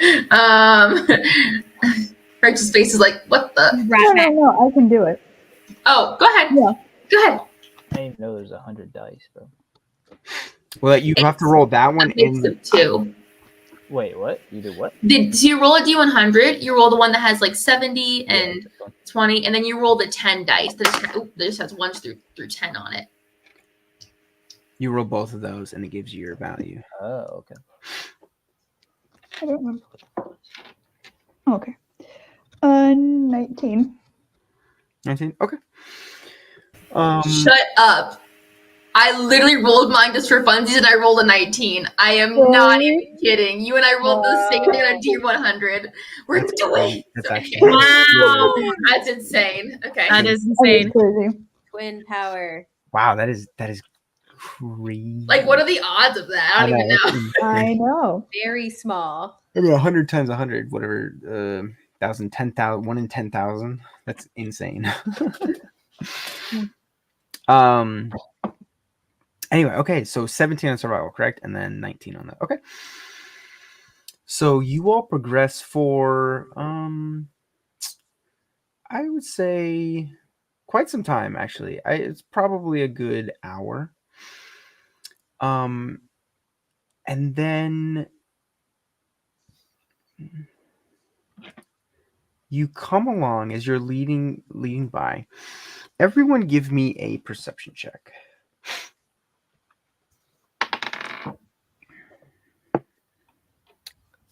11. My perception sucks so bad. Natural 1. Oh, honey. I got natural 20, so 18. Because the minuses get you, but 9. So say Akira and anyone who rolled higher than a 12. 9. And so Osiris and Akira, the two perceptive kids in the group. I'm actually not perceptive. I have a -1 to perception. I just keep rolling well on my perception checks, but it's fine. So That is so funny. So the two of you, you actually hear before you see anything. You hear a faint humming, like a little ditty, like a tune being sung. Kind of echoing eerily through the woods, and you see then that kind of draws your attention, and so you see out into the woods far. So you guys are going straight to your right. You see a faint blue glow, fluorescent blue, way in the distance in the tree line. And you hear this humming, just coming through, and it's wafting eerily, kind of drifting on this stagnant air through to you guys' ears. No one else seems to notice. You see that? And as you guys are hearing this, you take a turn in the road and you come to a fork in the road. You see one. Okay, and I'll go on. Osiris and Akira, you both. One is definitely more well-worn of the roads than the other. One seemed to go farther in towards the center, and another veers off again towards the right. But it is not as well-worn. The other one is definitely more of a quote-unquote main road. But the others aren't really able to discern the difference between the two. all right. Go ahead. how far can we see again? So we can't really like see any bends in the road, or is it just like straight on both roads? So you can see a decent distance, but it's just trees. There's no distinguishing features. So you're not able to tell how far you can tell just because it's so monotonous of terrain. It is so much the same over and over and over. It's hard to tell how far you're really seeing. Down, but both paths look the same. Both paths have trees, and then it'll veer off a little bit in the distance, and same thing. Towards the right side path, you do see off, not on. It doesn't look like it's on the path necessarily, but that is more in the direction of this humming, and the blue person is the right side path.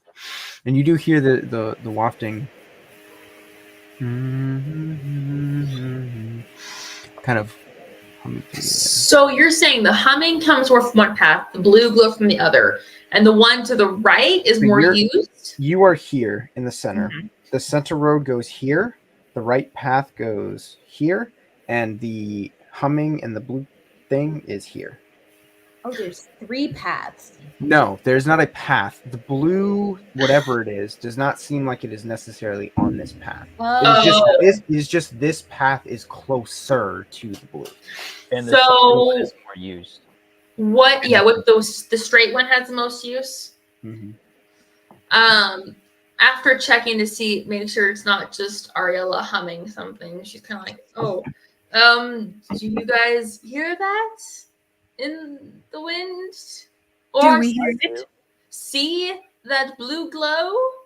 That could be slightly concerning. I do see it. Slightly concerning. Welcome to the Dark Continent. When they say this to you guys, you all look and you don't see anything. Osiris and Akira, you also don't see anything. I don't see anything. It disappeared? You still hear the humming, but there's no blue glow anymore. Well, Did it disappear right when she said it? Dehwin, you never saw anything. You never. No, heard I anything. know, but like from her perspective. From her perspective, she saw it, said, "Hey guys, look at this," and turned back, and there was nothing there. well, I think maybe we scared it off, or it got really quiet so it could sneak up on us, or it dimmed its light so it could sneak up on us better, which would be a lot more. Osiris, Akira, you now hear the humming coming from. So the paths are here. You now hear it coming from in between the branch of the path, and you see now from the distance you see the blue as well. And you hear the humming, and now it seems it's almost like it's being carried on the wind, and it's now wrapped around to the other side. The, What'd you say? the humming is like wrapped around. The humming, yeah, is wrapped around. Then what was that? Do we see this? Yes. Now the rest of you are able to see the. So it's just a glow. It's like a little bit of like flame or something, or It's too dense to tell. There is a glow from something, but it's too far away and too dense in the foliage to be able to tell. Right? let it be acknowledged that Ari would just run right in and be like, "Hey, what is this?" And then now Dehwin is like, "I think we should just keep going." Right? Take the path well trodden and You look again, and the light has disappeared once again. You hear it even closer. And now the other four of you couldn't hear the sound before. Now you hear it. The humming is coming on you. And you see, so the path is here, and you see the glow is now in the direction of this center path. Oh, lovely. Mage armor on myself. It lasts 8 hours, and I might as well do it now anyway. Sure. The humming is closer to you all as well. Wonderful. I say we walk towards it.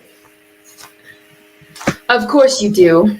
how have you lived? I mean, that's what I would do. I think this is the dark continent, and it might I mean, I'd rather know for sure what it is than not, and it sneak up on us. So I'm gonna scoot closer to Leanne and get ready for something if it pops out at us. I scooch one step away. Right. So take the path most trodden. Be at the ready. Hey, Leanne, what's your AC meta? Where you call me Leanne one more time. My AC. Mm-hmm. 20. Oh, dang. Okay, yeah, I'm not gonna help you out or anything. Yo, Leanne, where is your... I swear on all the gods, one more person calls me Leanne. Miss Akira, would you do well with some protection? I feel like Ariella might not need it. My AC's not the best. Oh, really? DM. What's your AC? Okay, Without my shield. That That can't be right. I don't think As so. a At least cleric. if you're a cleric or a That paladin, shouldn't be right. Maybe did you do it on should be D&D way Beyond? higher. I did do it on D&D Beyond. Did you mark your armor in use? You I have to mark did. I remember to do that this time, but I'll go back and What's your double check. dex? What armor do you have? Studded leather? Heavy. Wait, what? Light, Heavy, light, and medium? You have to pick one to wear when you do your inventory.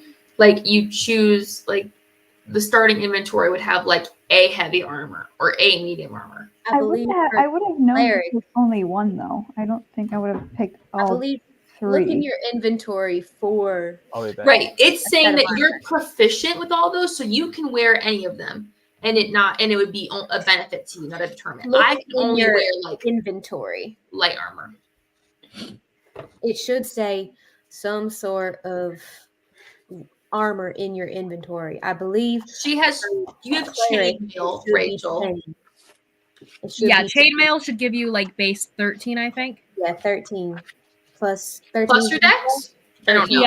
Yeah. Yeah, chainmail lets you plus dex. So your armor class should be at least 14. Rachel. Okay. Yeah, DM, my AC is 18 with the armor plus 2 with my shield. So 20. Do you carry a shield, Ariella? Yeah, I do. Then it'd be plus 2 Plus 2. on top of that. So you should have a 16 armor. Okay, so this is how it looks on D&D Beyond. Do the red marks mean it's equipped? Because those are already there. That's why it's not. Do you have chainmail or was it a chain shirt? Chainmail. Okay, so just keep in mind any stealth is going to be at disadvantage too.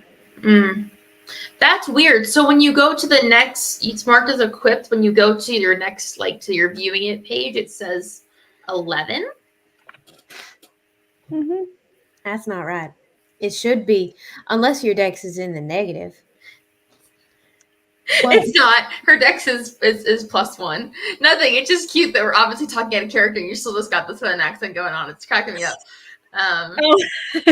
Rachel, if you have a shield equipped and the chainmail, your armor class should be at least 16.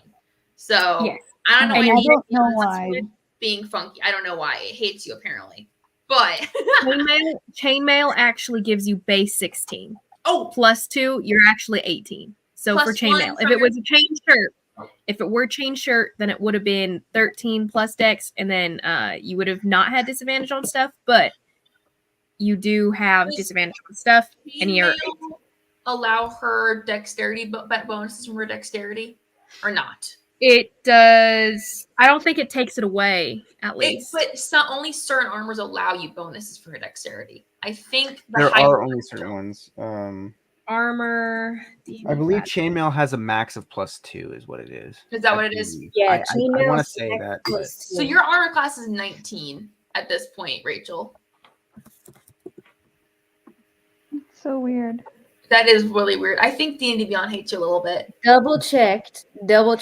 It's you have to have a minimum strength 13. It's heavy. You get disadvantage on stealth checks, and it's 16. No dex advantage. No dex. Okay. Yeah, okay, no dex. It so doesn't 18. say no dex in my thing. 16, so 18 plus your shield. Once you're in it, it's hard to get out. That's so weird because on here it says my armor class is 18, but my sheet says 11. Oh, that's weird. Yeah. Weird. Well, at least that one's right. Yeah, at least you got it. There you go. All right. Well, as this is happening, you all are kind of like, Ariella, you should pull up your chainmail. Pull it. You gotta cover your chin and you gotta cover your neck. I'm kind of like fixing it because I'm very used to fixing the squire's armor when I'm about to throttle him. I'm my own armor, guys. As you guys are trudging along, Osiris, you were the first to know this with your passive. All of a sudden, you feel something on your back kind of push you, and you hear the humming. All of a sudden, it resonates, and it's right next to you. Something has hit your shoulder.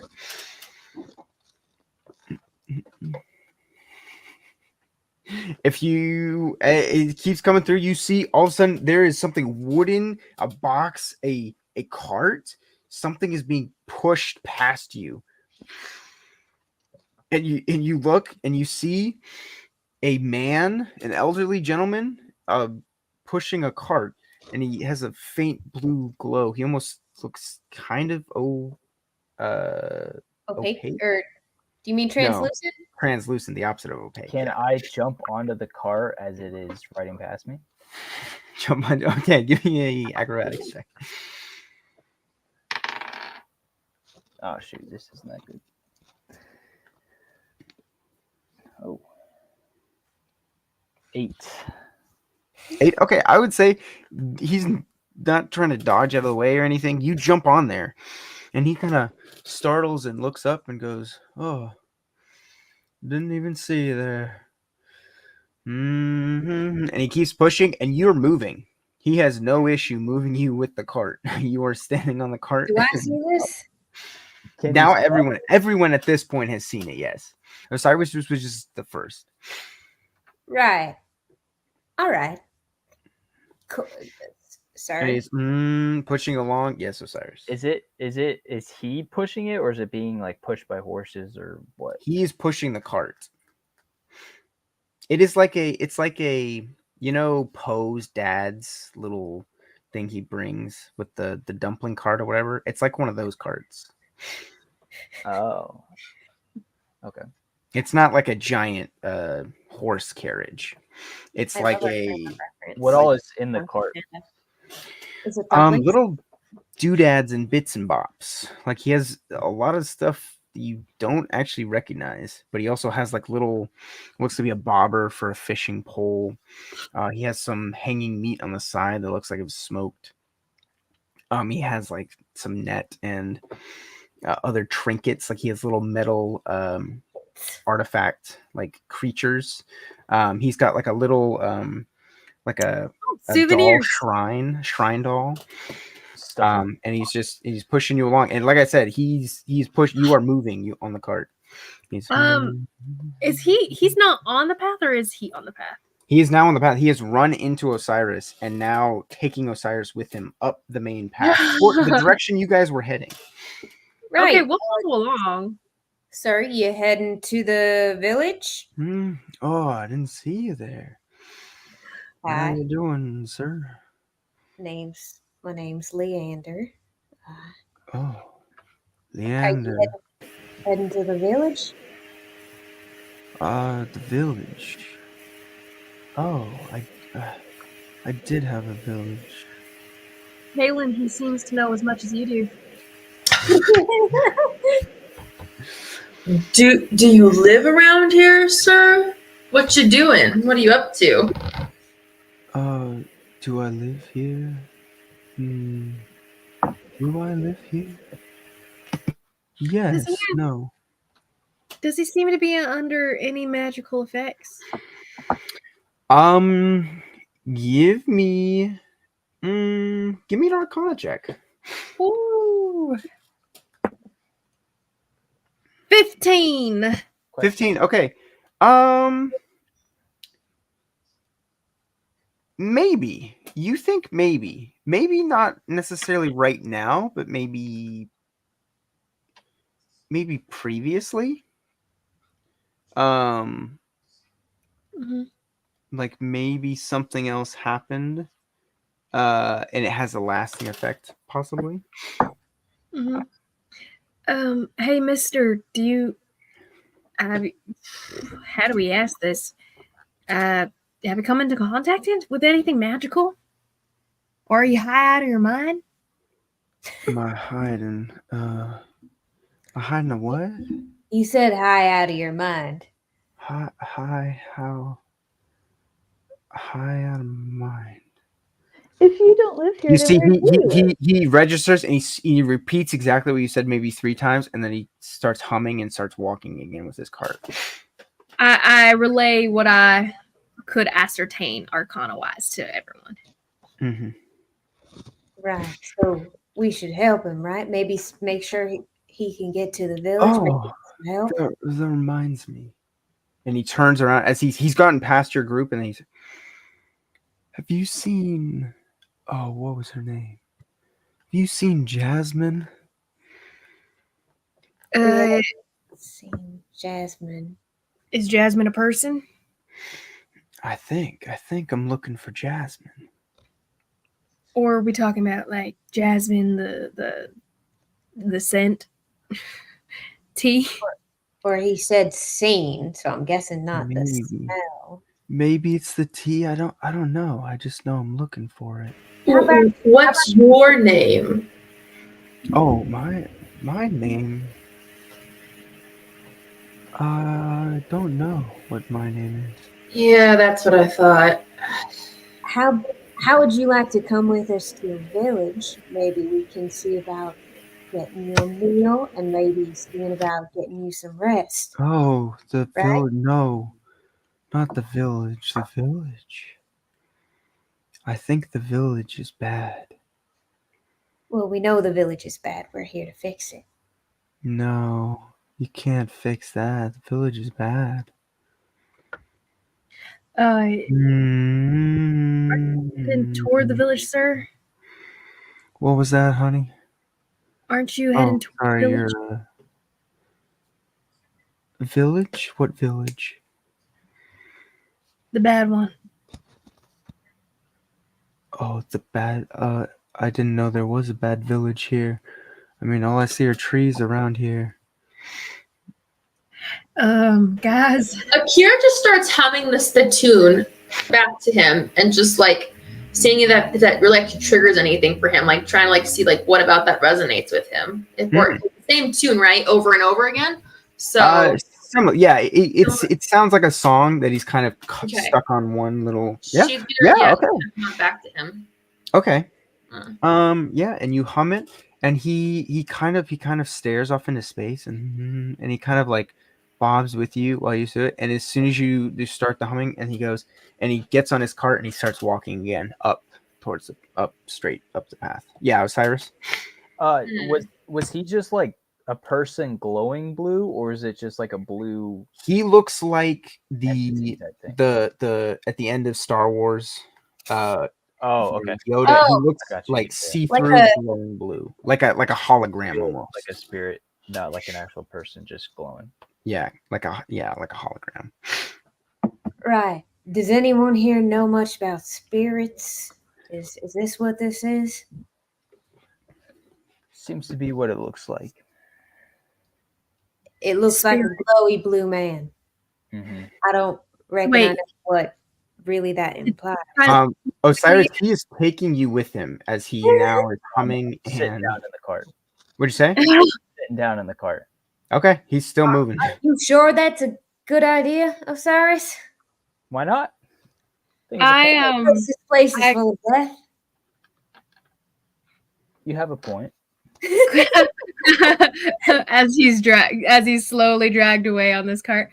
Has anyone touched this guy yet? Like he ran into me, right? Or was that just the cart? His cart ran into you, yeah. Dehwin picks up like a pebble on the ground and chucks it at his legs. Mm-hmm. Yeah. It goes right through his leg. Okay. Guys, I don't know how I feel about this ghost man. Wait, but he's pulling a cart. He's still humming and he is still moving down the path. He's going very slowly, but he's trudging along. Osiris, maybe you should get off of that. You see as the rock goes through his leg, he kind of bends down and scratches where it went through and then keeps going. I'll ask him where the bad village is. Where is the bad village? What was that? Where is the bad village? Oh, the bad village? Mm-hmm. I'm sorry, I don't know what you're referring to. I think there's a village. I could take you there, but yeah, could you take us to the village? Ooh, I don't know about that, Osiris. I could to the village. The village. Is Jasmine at the village? Yeah, Jasmine might be at the village. Jasmine's at the village. Okay. I think I'm looking for Jasmine. What's Jasmine's relationship to you? I don't know. Do you know Jasmine? Is Jasmine? I don't know Jasmine. Is there any history, religious, name that Jasmine fits into? As in, like, more God, more religion. You can roll me a religious check. Wow, I need to get rid of this die. Okay, well that's a natural 1. Ooh. You have no idea. Lovely. Right. I don't think we're getting anywhere with this guy. He's still say- humming and he's still moving along. Did Osiris part? I don't think we can help him right now. I think we just need to keep going. You see, as he gets on, he starts veering towards the straight path. He starts veering towards the other path that's not as well worn down. He starts moseying down. I think we should follow him. I'm just kidding. Dehwin does not. I'm on the cart, so Osiris, if you want to get left behind in the dark continent, feel free to keep on doing as you're doing. What does Kaylin think? I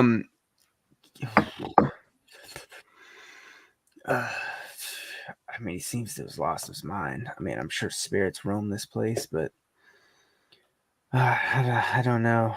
I mean, we should trust our intuition, right? But I mean, either of these paths could be the correct one. We don't know. I mean, you think the one that's more used is the one that goes to the village, hopefully. I mean, especially if they get regular shipments, the cattle going through and whatnot would make it more could well. be. I mean, there are other sites out here. Both could lead to a village, hypothetically. Could you tell which one had mule, like past tracks from mules and such, cattle? The center one looks like it has more. Like I said, it's well worn. Both have all like remains of. He's able to decipher this. Both have remains of human, animal, cart travel. One just seemingly has a lot more. You see, the man is moseying down, humming with Osiris there. And he goes, "Oh, hello, sir. What's your name?" to me. Yeah, speaking to you. Oh, my name's Osiris. He's a ghost glitching. He says, "Osiris. I don't know that name, but I'll let you know if I find him." And then he keeps moseying on as he goes farther into the path. We're looking for Jasmine. Jasmine? Jasmine. You know Jasmine? I don't, but we're looking for her. Oh, I'm looking for Jasmine too. My daughter's name is Jasmine. You are looking for her? Yes, we're looking for Jasmine. Have you seen her? No. Jasmine. I think. Oh no. And you see he kind of like cowers. He grabs his head and he kind of like shivers and shakes. And then you see all his muscles relax and he. "Hello, sir. How are you?" Interesting. Can I? He grabs onto the cart and he goes, "Are you joining me?" And he. We need to bring this guy along with us. We need to. I don't know. Can I say to him, we're looking for your daughter Jasmine again, and just say, Yeah. Do you remember what happened to her or something like that? You see, as you're moseying along, the cart comes to a stop, and he's. You know my daughter Jasmine? Yes, we're looking for your daughter Jasmine. They took her. Who took her? Did you take my daughter? No, we're here to help your daughter.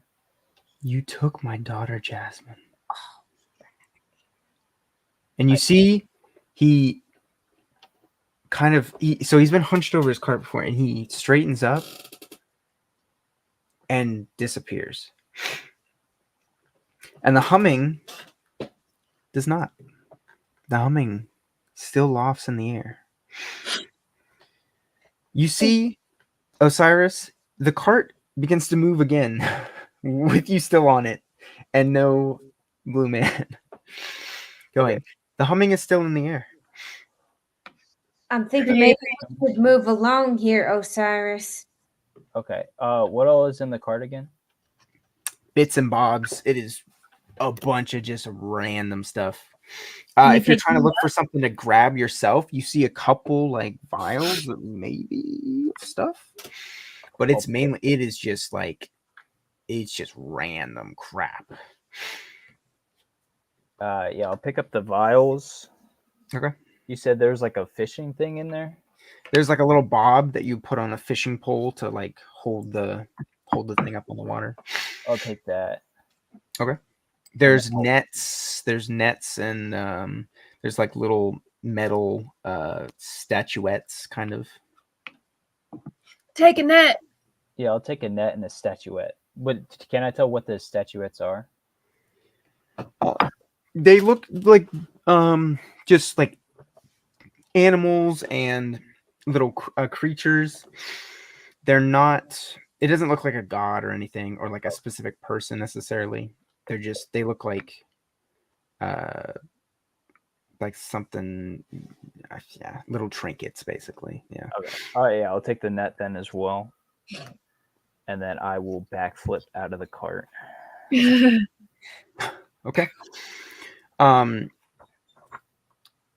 Okay. I gotta write that down. So we're just gonna let this guy go off and we keep going on our way? We have a mission after all. He's kind of not there anymore, so looks like he kind of already went off. He could just be invisible, doesn't mean he's gone. I mean, I would like to help him, but he clearly can only say the same 10 things, so he's not very useful.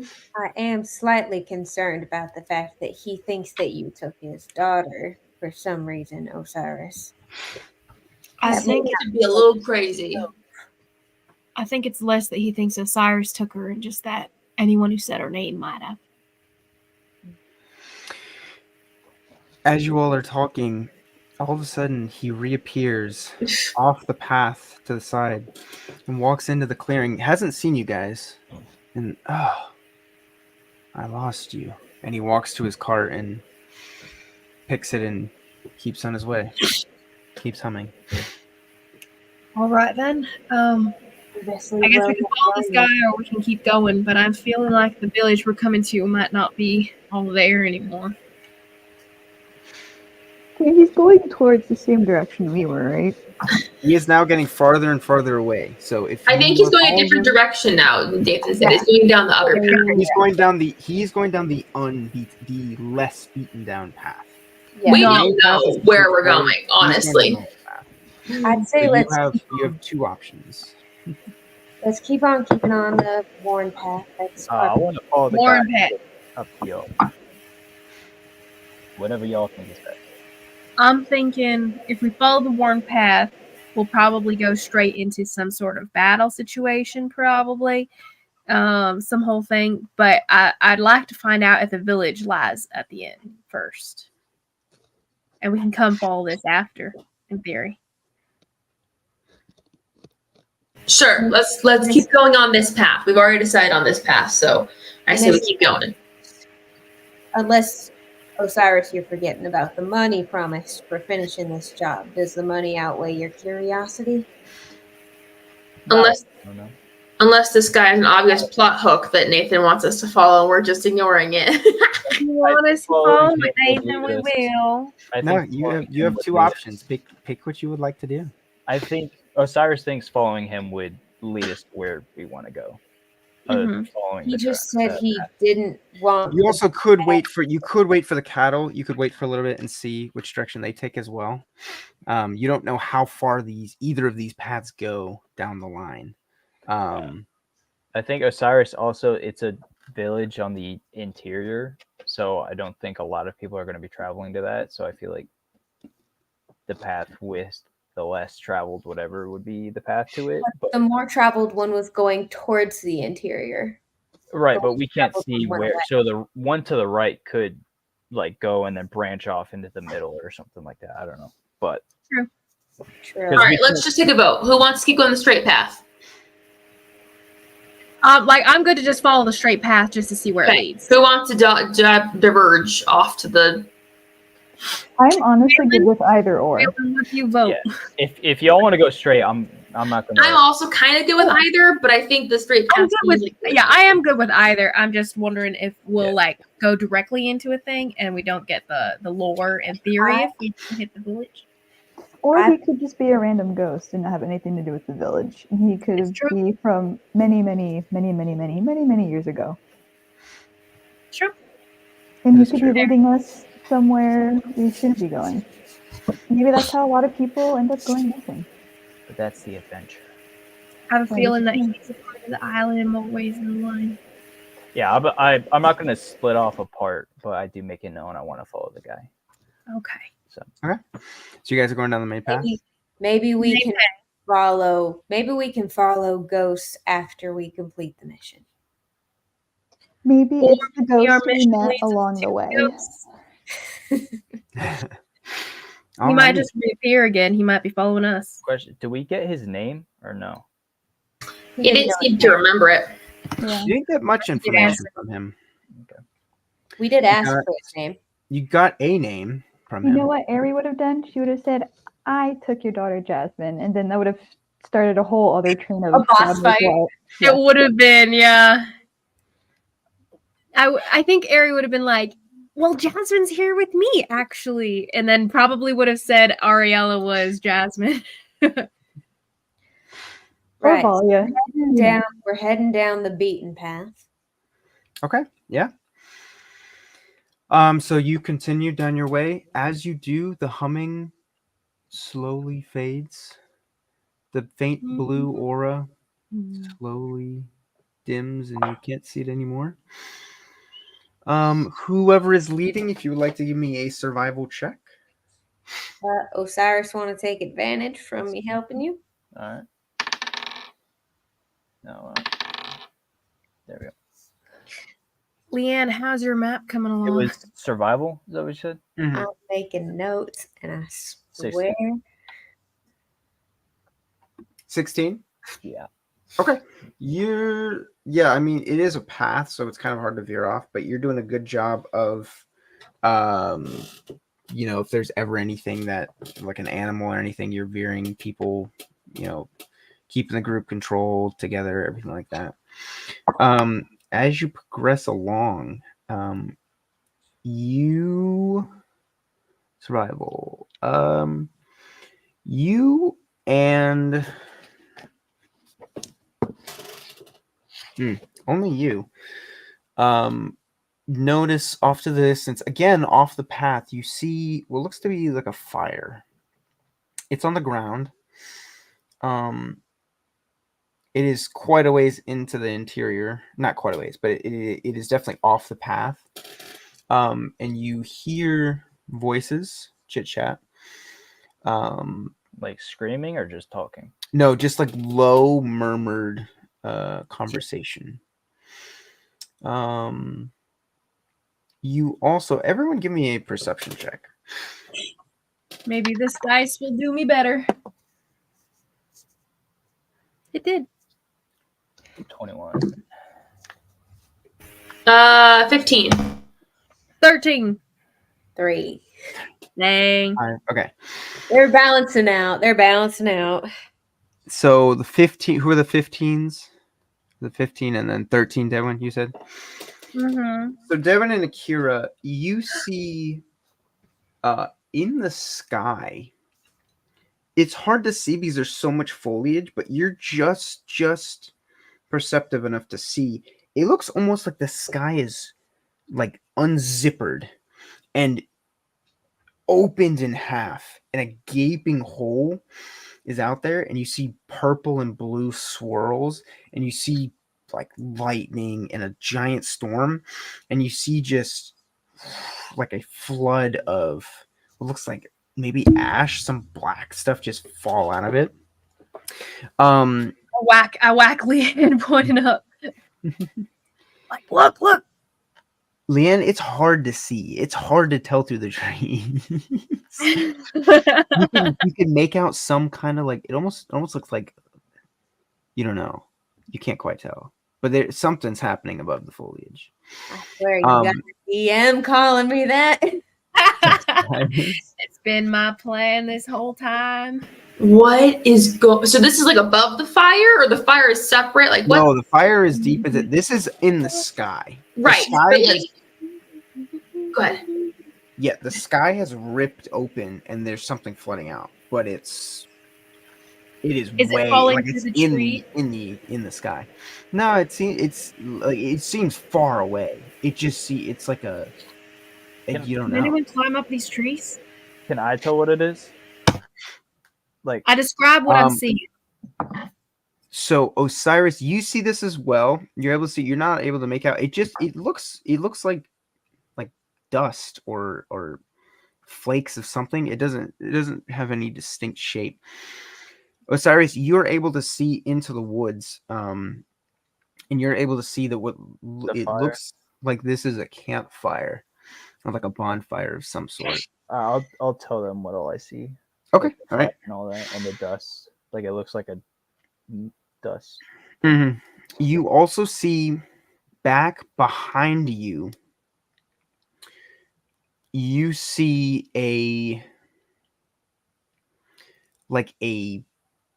wormhole almost open and just suck down 3 of the giant trees, and they just through down to the bottom, and then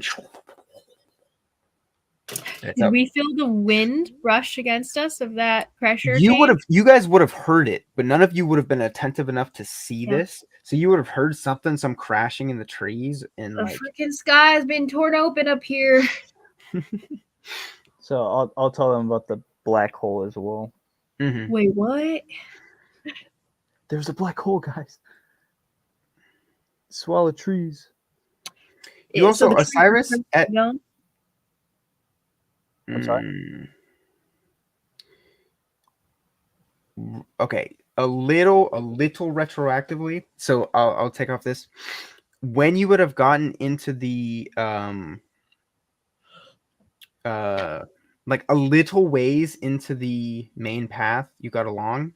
So not quite as far as you guys are now, a little bit back. You would have noticed what looked like wagon tracks coming on to the trail. So from like in the direction of that other path, like, so say you had this other path here and your main was here, it from this direction, I'm not necessarily saying from that path, but I'm just saying that in that direction, there are wagon marks that came from deep in the woods onto the main path and now are that way. Interesting. Okay. Do we want to do something or keep moving?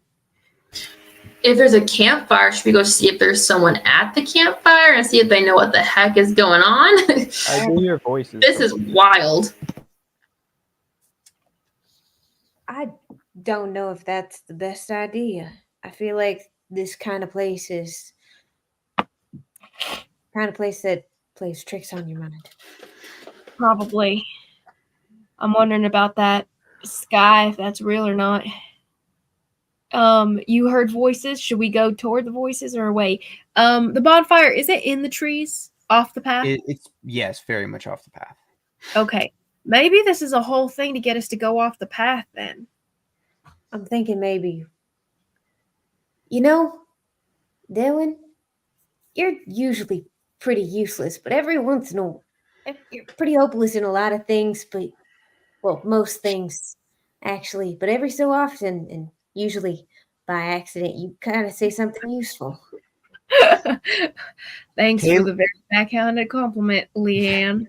Kaylin speaking says, whoever made that comment about getting up on the tree line, it's not a bad idea.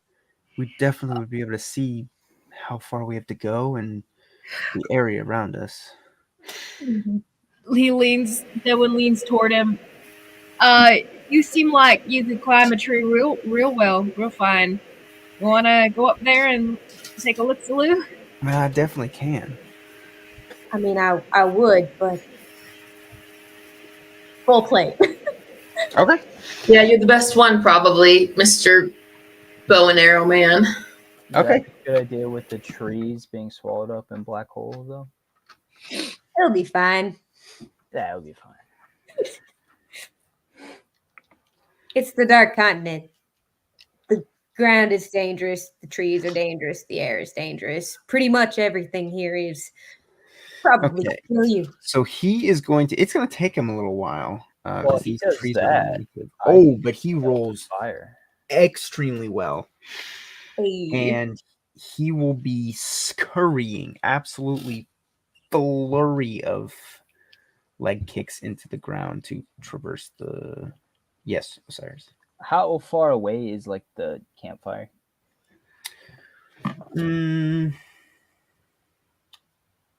Maybe 400 feet.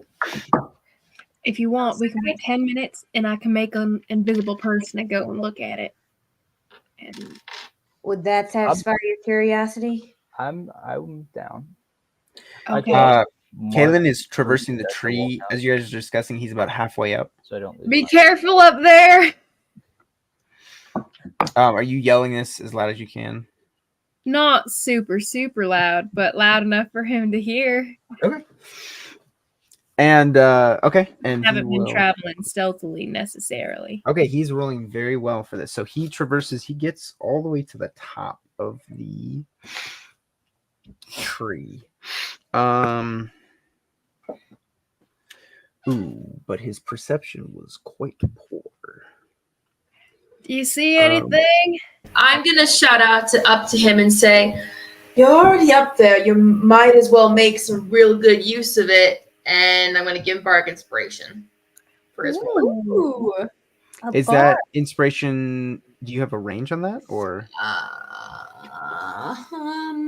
Bardic I also climbed.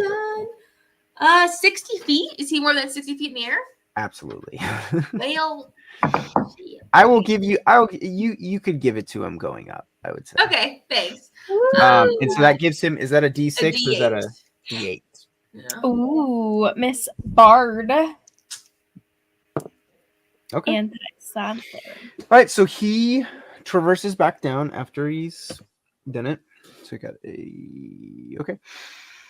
He comes down and he says, "We've got a ways to go. I couldn't see what the campfire was about. I couldn't tell from up there down below. I will say there's a clearing back behind us, not that far away.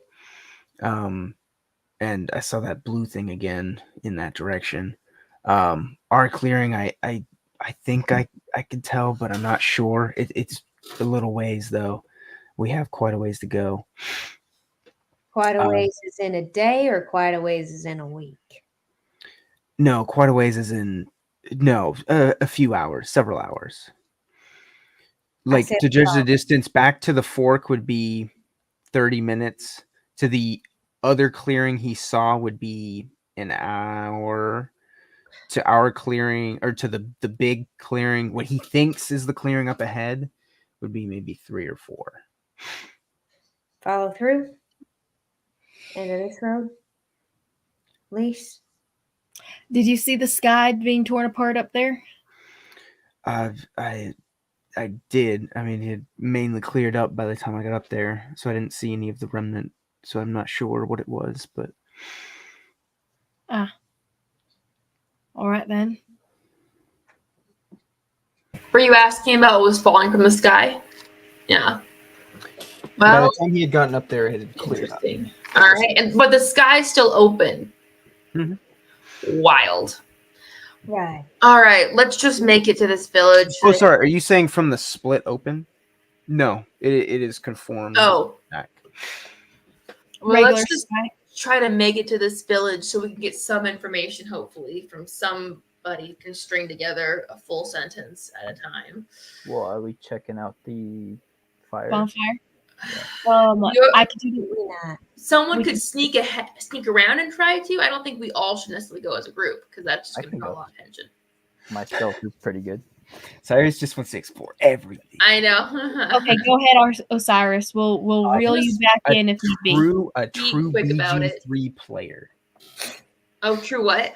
A true. That's BG3 true. That's That's how true. you can tell the difference between the veteran D&D players and the Baldur's Gate 3 player. That is funny. Because one wants to Or explain everything. maybe The rest Skyrim. of us have trust issues. Check Osiris, everything before I do it. I make checks on it. Osiris, you said you were heading toward, or someone Just said they know were if heading- you die, So you I can't swim over. equip my rapier. I'm basically There's no just save making marks files. on the trees as I'm walking over, just to make So sure. you're cutting through the trees. No, I'm making marks on the trees, so I know. Oh, to mark your. Oh, okay. Don't forget, Osiris, there aren't any save files in this world. Sure, yeah. Actually, that's a good idea. As I'm walking over there, can I check what the vials are that I picked up? Absolutely, yeah. Which is everyone else? What is everyone else doing while he is doing this? Watching him disappear through Just the watching. trees. Okay. I'm not gonna follow You after. You need to go. you check the vials. Give me a medicine or arcana. How far deeply is he going in, by the way? It's 400 about feet. 400 feet in. 400 feet is a lot of feet. How long is a football field? Like 120, I think. Yards or feet? I got 5. Yards. Mhm. Sorry, I'll retroactively say that is very short. I'll say like 400 yards. I got That's a a lot 5. longer. A 5? Okay. Yeah. You're not sure. You Very think one of them could maybe be a healing potion? You should drink it. I'll have to have Ari check these when I come back. Okay, so you head in. Are you trying to be stealthily? Are you approaching, calling out? How are you approaching? Stealthy. Stealthily, okay. Yeah. Roll me a stealth check then. Oh, He's disappeared into the trees, guys. He's gone. 4. 4, okay. Yeah. What? Aren't you like roguelike? The rogue is a rogue. Wealthy? Yeah. Oh wait, I still have a -1, right? Yes. 23. Dang. My bad. 23. 23. Wait, how did you go from 20. I thought you said 4. We all thought you said 4. Huh? No, 24. We thought you said Oh. 4. We all thought you Oh. said 4. We were like, Oh. screwed. Okay, that changes a lot. That makes much more sense. Yes, We it were all does. so scared for a second. We were like, "Oh my gosh, she's gonna die I was right like, now." Adding your thing to it, you shouldn't be I that. hope either. Dan has a backup character. Okay, so you were very stealthy, and so you start moving in. As you get closer, you notice that it is like I said, it is a campfire surrounded by several men. They've got horses up. They've got a couple like covered wagons, I guess they're called. And they're all just kind of laughing it up, joking around. They seem to be drinking a lot. They're not really too attentive, but you are very, very stealthy on this. So you overhear a little bit of man, that place is full of junk. I hear these new houses. Whew, they got some valuable stuff hidden under them floor beds. And then you see, boss said we could keep whatever we find, but what is there to keep in that little tiny place like that? You hear others joking about, They kidnapped Jasmine. I want to go home. I don't want to be here. How long did they say we have to be here? Other guys, till the job is done. When's the job gonna be done? And you see it muffles out a little bit, and then you hear coming back in it, and you hear, give me a perception check. Oh boy. Should we be concerned, guys? I have no sight on this guy anymore. He's gone. What'd you say? 14. 14. Okay. Also, how many guys were there? Ooh, you got a 14. Yeah. You see sitting around, there's 9, you count? 9 guys. Easy odds. Easy. I'm gonna start heading in after him and trying to be as quiet as I can. Okay. I'm wondering if we should have been trying to guard the caravan this whole time, realistically, now that I'm thinking That's about what it. I was saying, but nobody agreed with me. I didn't hear you say that. I wanted to go to the caravan. I didn't Right. realize That's you what I was could gonna ask. protect the caravan. After you tell me what all I saw from the perception check, I was going to see if I could sneak up into the wagons and see what's inside. So first, let me get stealth checks from anyone that is following.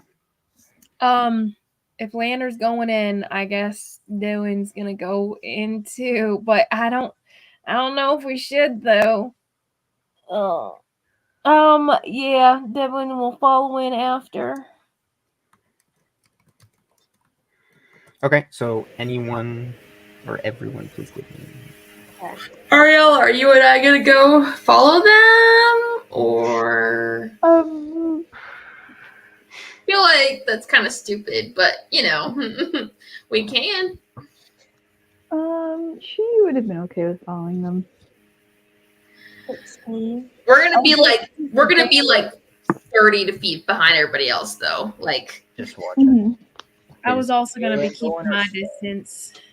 All right, 16. 16. Oh boy. Are you at disadvantage, by the way, because your armor? I did roll a disadvantage. Good. Ugh. Whew. Phew. 15. Not Wow, terrible. okay. Oh, wait, I forgot mine's a -1. It's also 15. Oh, 14. 21.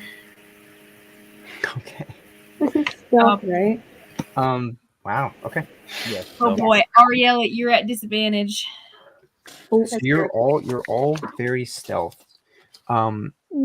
Osiris, as you're coming in, one of the last things you hear is a guy kind of stands up and says, "Boys, pay attention to the main plan. Spoils are great, but you know what we're all here for. It's not the spoils, it's the people." And then you see the rest of them start scrounging up their food, tossing it to the side, throwing the rest of the the food of the fire. Dousing out, they look like they're about to put everything together and get everything ready to go. Is there anything? We're coming in on our time now. Is there anything you guys would like to do right before I we just move want to in? fight these fellas. Sam. I mean, if they're going after people, dude. Might as well. I kind of just want to fight these people because There's 9 of them. I haven't gotten to use my. 9 Osiris can send out. What did Kalen end up doing? Did he follow or did he stay on the? Yeah, actually, that's I'll have it. He wouldn't have gone initially, but I'll have him go. He rolls I want to say that's like a 17. Also, I marked all the trees so we can To get back, yeah. still hit that. Nice. Oh, so we can follow where Osiris went. Smart, Osiris. Smart. I mean, we're just gonna jump out attacking them, or does someone want to try to go engage them, or should we just leave them alone? I mean, kill them all except for one. I mean, did Osiris tell us what they were talking about? I don't think we can find You have not quite gotten up to him. You could try and group. You can see him. we can. Cool. Right. Awesome. Yeah, we'll go group up with Osiris once we get up closer. Or actually wave Osiris back over to some better cover. Because he was over at their wagons. Yeah, was I able to see what was in the wagons? Oh yeah. No, they're covered. You can't really see. Why? So I wasn't able to go over to the wagons yet. The wagons are like right next to them, so you would have to give me another stealth check if you would like to do that. you'd like to get closer, because you would be getting very, very close to them. I feel like you're good for it. I feel like you're good for it. Y'all are close by, so if anything happens. Yeah. I mean, you don't know that we're close. Oh wait, Oh, you spotted us, so you do know we're over here now. We're like, and you're like. Oh yeah, I'll go for it.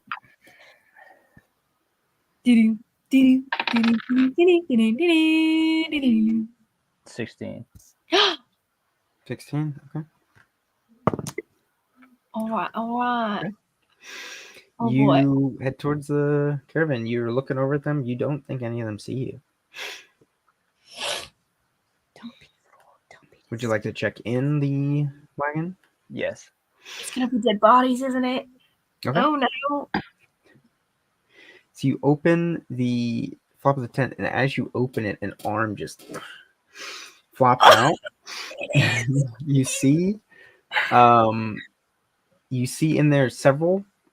They're not full bodies. They are like chopped up. Yes, man. Put like people basically. Yeah. You also see a lot of like goods and spoils, quote unquote. You see a pile of just garments, different types. You see a lot of food in the back, exotic food. Kept next to the to the dead bodies. Can I tell if they're like That's chopped up by like human means, by like swords hygienic. or whatever, or is it like some type of magic that? Yeah, you can tell it's definitely cut by the blade. Okay. Oh boy. Me and Leandre over here just being like, yeah, I mean, I don't know if we're gonna like fight these guys necessarily. I mean, they're probably fine. I mean, I You guys kind have of to just fight jump out and slaughter them. I know you want to fight them. What's that supposed to mean? What do you think it means? Let me have everyone.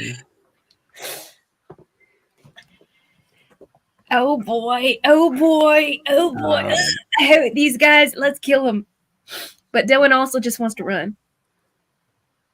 Yeah, but you're not gonna, you little pansy. Everyone, give me a wisdom saving throw. Oh, that's not good. That's not good for me. It's not terrible, but it's not great. Those within 10 feet of Ariella have +3. So.